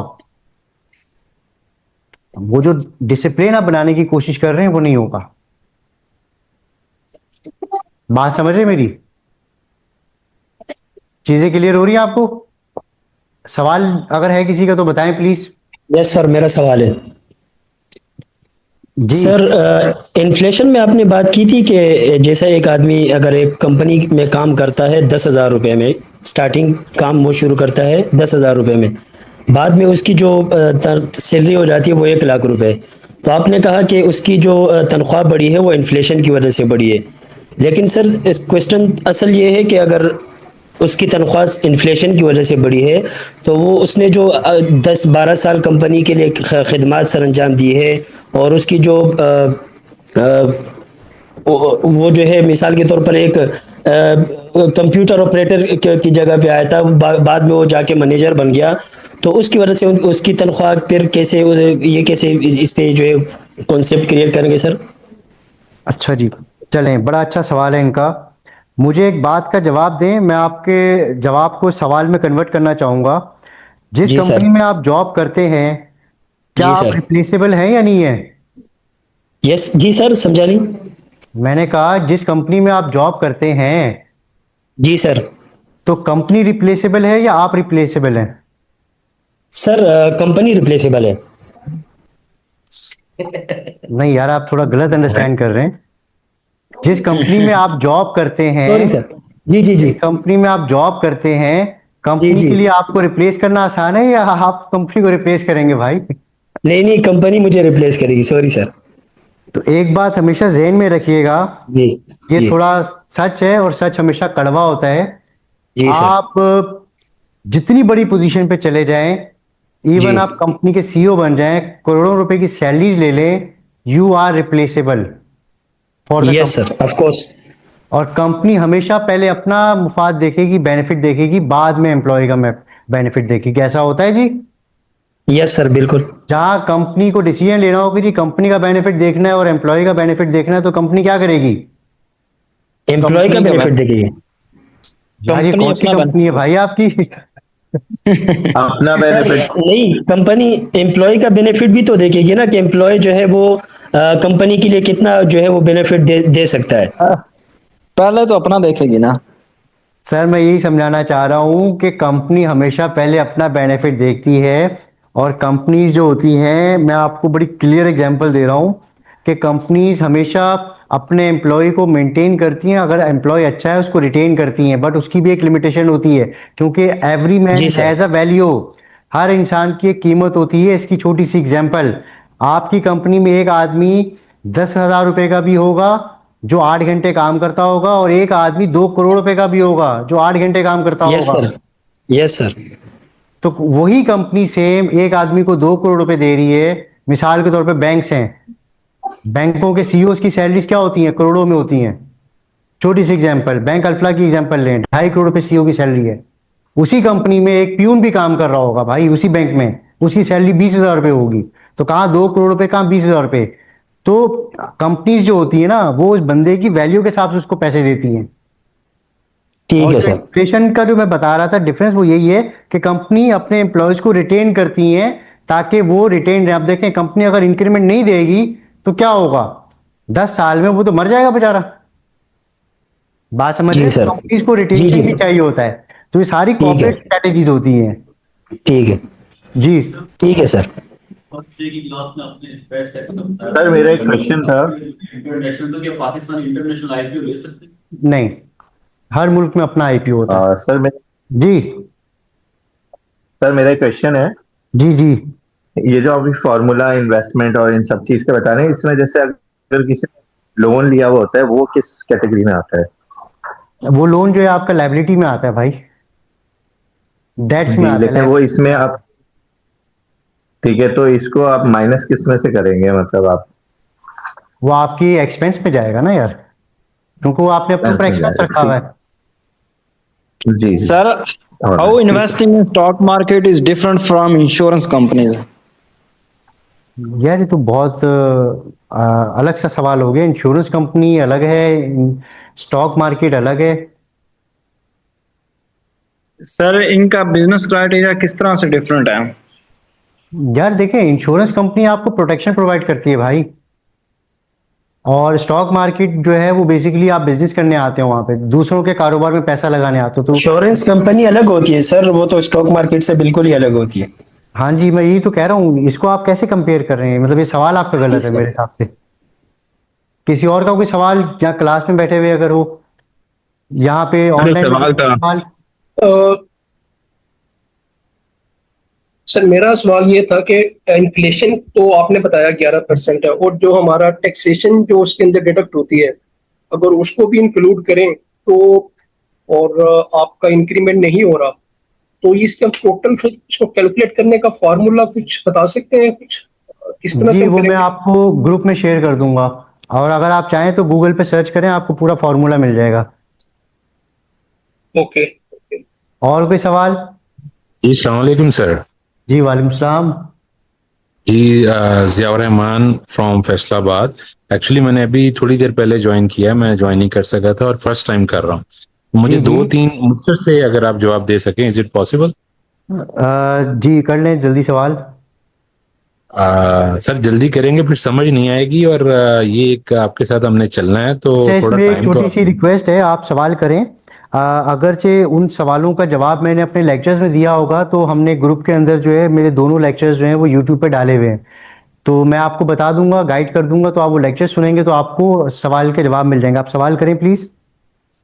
जी जी, मैं ये समझना चाह रहा हूँ कि आपकी कोई स्टॉक कंपनी है। I am just talking about you, कि I should know whom I working with, ताकि फिर दूसरा जो क्या होता है, मैजान ग्रुप है या कोई और बैंक है, उसके जो लेने होते हैं आपने शेयर्स, वो आप कराएंगे या आप स्टॉक का पूरा एक प्रॉपर लेके चलते हैं? ये मुझे गाइड कर। अच्छा देखें, जो मेरे बारे में है ताल्लुक, तो उसका मैं अपना जो फर्स्ट लेक्चर था हमारा ओरिएंटेशन वाला, मैंने ओरिएंटेशन में अपने बारे में टोटल ब्रीफ दी है। मैं जनरली यहाँ छोटी सी एक ब्रीफ दे देता हूँ कि मेरा ताल्लुक जो है वो पाकिस्तान स्टॉक एक्सचेंज से है। मैं एक प्रोफेशनल हूँ और मेरी अपनी एक एडवाइजरी फर्म है पाकिस्तान स्टॉक एक्सचेंज के अंदर, और 2 कंपनीज के साथ जो है मेरे एमओयूज हैं स्टॉक मार्केट के अंदर। और मैं पर्सनली जो है एक माइक्रो फाइनेंस बैंक का, एक कंसल्टेंसी का और 3 कॉर्पोरेट कंपनीज का जो एडवाइज़र भी हूँ। और साथ ही साथ मैं एक सीजनल बिजनेसमैन हूँ। मेरी माशाल्लाह 4 कंपनीज चल रही हैं। 2022 में मैंने अपना बिजनेस स्टार्ट किया था। 2026 में मैं अपनी 4 कंपनीज इस्टेब्लिश कर चुका हूँ। 5वीं कंपनी मेरी इंशाल्लाह नेक्स्ट मंथ जो है लॉन्च हो जाएगी, और वो पाकिस्तान की पहली एआई फाइनेंशियल एडवाइजर कंपनी होगी। तो ये, और बैंक अल्फला और बैंक अल अबीब, इनके जो दोनों स्टॉक मार्केट की जो कंपनीज हैं, उनका जो ऑनलाइन और रिटेल डिवीजन है वो मैंने स्टैब्लिश किया है। आज भी वहाँ पे जो एसओपीज और जो पूरा जो बिजनेस मॉडल है वो मेरा ही बनाया हुआ चल रहा है। तो ये मेरा थोड़ा सा तारुफ है। और जो दूसरा सवाल है आपका, दूसरा सवाल क्या था आपका? हाँ, आप इन्वेस्टमेंट के पूरा हवाले से समझ गया मैं। जो दूसरा सवाल था आपका, ये हमारा जो कोर्स है 3 महीने का, इसमें इंशाल्लाह आपको इतना आप ट्रेंड हो जाएंगे कि आप अपने फाइनेंशियल्स को बहुत अंडरस्टैंड कर सकेंगे बेसिक से, और स्टॉक मार्केट में आप पैसे अर्न करना शुरू हो जाएंगे बगैर किसी की हेल्प के। सही है। तो ये 3 माह का कोर्स अभी शुरू हो चुका है, ये क्या जी, इसके आज जो है वो सेकंड, मतलब वैसे तो तीसरी क्लास है, बट ऑफिशियली आज सेकंड क्लास है। पहली क्लास ओरिएंटेशन थी, फर्स्ट क्लास फ्राइडे को थी, और आज सेकंड क्लास है। हमने पहला मॉड्यूल कंप्लीट किया है। हमारे 12 मॉड्यूल्स हैं, जिसमें से हमने पहला मॉड्यूल आज कंप्लीट किया है। मतलब 4 हफ्तों में जो है हम एक लेवल को कंप्लीट करेंगे। टोटल 3 लेवल है। ये सारी चीजें आपको जो है ना, वो मेरे जो लेक्चर्स है ना, उसमें मैंने बताई हुई है, जो मेरे पिछले पास 2 लेक्चर्स गुजरे हैं। सही है। तो क्या इसी कब कब क्लास होती है लाइव? ये आपको इंस्टीट्यूट वाले गाइड कर देंगे। वैसे हमने फ्राइडे इवनिंग रखा है 7 बजे से 8:30, और संडे हमने रखा है 3 बजे से 4:30 का टाइम। सैटरडे ऑफ होगा, क्योंकि वो बीच में हम एक क्विज का या एक सवाल का भी सिलसिला करेंगे। और हम जब अपने एंड पे जा रहे होंगे, जो हमारा लास्ट मॉड्यूल होगा, उसमें हम लाइव स्टॉक मार्केट की ट्रेडिंग कर रहे होंगे। और जब हम 3 महीने कंप्लीट करेंगे, तो आप सब लोगों के अपने पर्सनल पोर्टफोलियोज होंगे जो स्टार्ट होंगे, और इंशाल्लाह अगले 5 साल में, 10 साल में वेल्थ क्रिएशन कर रहे होंगे आप लोग। उसमें आपको मेरी जरूरत नहीं पड़ेगी। बहुत शुक्रिया। बस एक लास्ट सवाल, मिनिमम इन्वेस्टमेंट आपकी क्या है? 5,000 रुपए से शुरू हो जाए भाई। आप, मेरा बेटा यहाँ बैठा हुआ है, इसने 5,000 से शुरू किया था, और अभी 2 महीने ही हुए मेरा ख्याल है तुम्हारा पोर्टफोलियो नया बनाया। इसने जो 2 महीने हुए हैं पोर्टफोलियो बनाया है, और 40,000 पे आ गया ये। सर आप उसके फादर भी तो हैं, उसके फादर भी तो हैं ना आप? भाई देखें, बात मैंने यहाँ पे एक चीज की थी मेंटोर की, कि आपको अपना एक मेंटोर चाहिए लाइफ में किसी भी चीज में सक्सेसफुल होने के लिए। सो मैं कोशिश कर रहा हूँ कि मैं अपने बेटे का मेंटोर बनूं, और होपफुली अगर अल्लाह ताला ने जिंदगी दी तो आप लोगों का भी मैं मेंटोर बन के इंशाल्लाह आप लोगों के साथ रहूंगा। ठीक है, मेरा बेटा साथ बैठा है सर, वो हाफिज साहब हैं, सेकंड ईयर के एग्जाम दिए हैं। तो मैं तो चाहता हूं कि आपने जैसे अपने बेटे को 9th क्लास से शुरू करा दिया, तो ये इनका फ्यूचर हमसे भी ज्यादा ब्राइट होना चाहिए, क्योंकि हमने ये कभी नहीं किया। जी बिल्कुल होगा ये इंशाल्लाह, बट उसके लिए आपको बहुत जल्दी स्टेप्स लेने पड़ेंगे। ठीक है जी, चलें सर स्टेप्स ले लिए, बस आपके पीछे। बस चलें, बहुत शुक्रिया जी, थैंक यू। किसी और का कोई सवाल नहीं तो सर एक सवाल था मेरे से, मेरा एक सवाल था। आपने जो है एक चीज कही थी कि लोग जो है स्टॉक मार्केट में जो है लोग पैसा जो है लोगों का डूब जाता है। वो डूबता क्यों है? क्या लोग फाइनेंशियल्स पढ़ते नहीं है, डिस्क्लोजर्स नहीं पढ़ते? क्योंकि अब तो सब चीजें जो है आपके पास जो है, क्या समझे कि पूरी एक कंपनी की जो है पूरी आपके पास जो है बुकलेट ऑलरेडी जो है चीजें मौजूद होती है, तो क्या लोग पढ़ते नहीं, इस वजह से डूब जाता है? तो सेकंड सिर्फ एक स्टॉक तो यूबीएल, इसके बारे में क्या आपका जो है राय है? अच्छा, मैं स्टॉक रिकमेंडेशन अभी नहीं दूंगा क्योंकि लेक्चर चल रहा है। हाँ, जो पहला सवाल है आपका वो बिल्कुल यही है कि आप देखें, कोई भी काम शुरू करने से पहले उसको स्टडी करें आप। तो इसी तरह से जो मैंने एग्जांपल दी थी गाड़ी वाली, अगर आपने सुनी हो, कि जब तक आप किसी चीज को सीखेंगे नहीं, उसको आप करेंगे कैसे? तो पहले आप सीखें, उसके बाद आप उस चीज के ऊपर काम करें। सही। आपका सवाल, अच्छा एक सवाल हमारी क्लास में भी है, प्लीज। सवाल करके यहाँ बेसिक कर रहे हैं अभी, मतलब कोर्स मार्केट में इतना कंपटीशन है, तो आईसीटी के फिर एडवांस लेवल पे भी मैं अच्छा, इसमें मैं आपको एक चीज क्लियर कर दूं कि राय बिशारा जो आईसीटी के सीईओ, उनसे मेरी एक मीटिंग हुई थी, और ये जो बेसिक कोर्स है ना, ये इतना भी बेसिक नहीं है। ये देखें, मैंने अभी आपसे क्या बात की कि जब हम 3 महीने के बाद यहाँ से खत्म करेंगे, तो आप अपना पोर्टफोलियो मैनेज कर रहे होंगे। तो ये इतना बेसिक नहीं है, इसका नाम बेसिक है। अच्छा, जो एडवांस की मैं बात कर रहा हूँ ना, वो मेरे जैसे प्रोफेशनल के लेवल की चीजें होंगी। जो मैंने आपसे जिक्र किया ना कि हम स्क्रीन देखते हैं और हम फट से एनालाइज कर लेते हैं कि करना क्या है, वो एडवांस चीज अलग है, उस पर हम 3 महीने के बाद जाएंगे। बट जब तक आपको बेसिक्स नहीं पता होंगी, आप उस लेवल पे आ ही नहीं सकते। तो सर सवाल यही था कि 3 महीने सीखने के बाद एडवांस हम करना चाहें तो आईसीटी हमें। हाँ, ये अपॉर्चुनिटी आपको देगा आईसीटी का। आप जब ये कोर्स कंप्लीट कर लें और आप कहते हैं कि यार मुझे इसका थोड़ा सा और डीप जाना है, एडवांसमेंट में जाना है, तो हम आईसीटी आपको ऑफर करेगा ये। सर आई नो जी। सर, जिन लोगों का ऑलरेडी पोर्टफोलियो बना हुआ है और वो कुछ ना कुछ इन्वेस्टमेंट कर रहे हैं, क्या ये कोर्स उनके लिए फायदेमंद है? बहुत ज्यादा फायदेमंद है भाई क्योंकि आप अपने पोर्टफोलियो को फिर अपने हिसाब से चलाएंगे, किसी और के कहने पे नहीं चलाएंगे, अपनी नीड्स के हिसाब से चलाएंगे। क्योंकि हर इंसान की नीड्स अलग होती है, हर इंसान के गोल्स अलग होते हैं। तो आप अपने गोल्स के हिसाब से, अपनी नीड्स के हिसाब से चलाएंगे। इसकी एक छोटी सी एग्जांपल मैंने क्लास में दी थी, जो नए लोग आए उनको भी बता दूं। मेरे जब फादर रिटायर हुए थे तो उन्होंने घर खरीद लिया, गाड़ी ले ली, ये उनका विजन था। मेरा विजन ये है कि जब मेरा बेटा 20 साल का हो तो ये मिलियनेयर हो। तो इसके लिए मैंने तैयारी पिछले 5 साल पहले ही शुरू कर दी थी कि जब ये 20 साल का हो तो उसको ये ना पूछना पड़े कि बाबा मैं नौकरी करूँ या क्या काम करूँ। तो इसके पास इसके अपने पैसे होंगे इंशाल्लाह, और ये उन पैसों से अपना बिजनेस करेगा। जी सर, तो ये एक आपको क्वेश्चन डिसाइड आया करना था, है। अगर आप इजाजत दें। जी, अच्छा, मैं ये कह रहा था कि अगर हमारे अकाउंट्स ओपन हो जाते 5000 के साथ, एटलीस्ट हम कुछ भी नहीं करते उसमें, कम से कम हम उस सर्कल में आ जाएं और हमें ऑनरशिप अपनी मिलना शुरू हो जाए कि हमने ये करना है। तो what do you think about it? ये कोर्स के मॉड्यूल में रखा हुआ है सर, बट जब टाइम आएगा तब मैं आपको बोलूंगा कि अपने अकाउंट्स खोलें। नहीं नहीं, जिसका ऑलरेडी अकाउंट है तो बस वो जो यहाँ चीजें सीख रहा होगा वो अपने अकाउंट पे अप्लाई करता रहे बस। ठीक है जी। जी अकाउंट चले म्यूचुअल फंड। अच्छा जी, बताइए।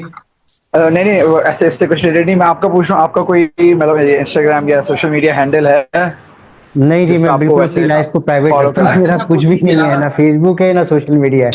नहीं, not about the private life, मतलब वैसे फॉर गाइडेंस और फाइनेंशियल गाइडेंस, इस तरीके से आपका कोई है उस पर फॉलो कर सकते हैं? नहीं यार, मैं इस चीज में मतलब मैं सिर्फ पर्सनली जाके लेक्चर्स वगैरह दे देता होता हूँ, ऐसा कुछ मैंने बनाया हुआ नहीं। डन मेरा इधर ही टोटल आप फोकस जो है वो अपने बिजनेस को ग्रो करने में लगा हुआ है। ठीक है जी, better, good, thank you. Long trading करते हैं, जैसे हम प्राइस ऊपर जाएगा तो इसमें भी ट्रांसफर होता है, हम शॉर्ट कर सकते हैं लेवरेज ले। सब हो सकता है पाकिस्तान स्टॉक मार्केट में, सब हो सकता है। जो आप सोच रहे हैं वो सब हो सकता है। ठीक है जी, चलें आज की क्लास हम वाइंड अप करते हैं। कोई क्वेश्चंस हो तो आप लोग ग्रुप में कर लीजिएगा इंशाल्लाह।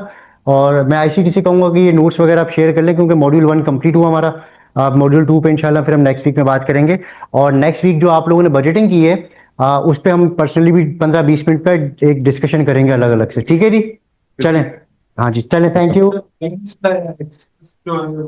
वो आईसीटी वाले आपको देंगे, ग्रुप में आप ले लें। ठीक है, ग्रुप में आप पूछ लीजिएगा जो भी सवाल हो ना उनका। चलें, थैंक यू।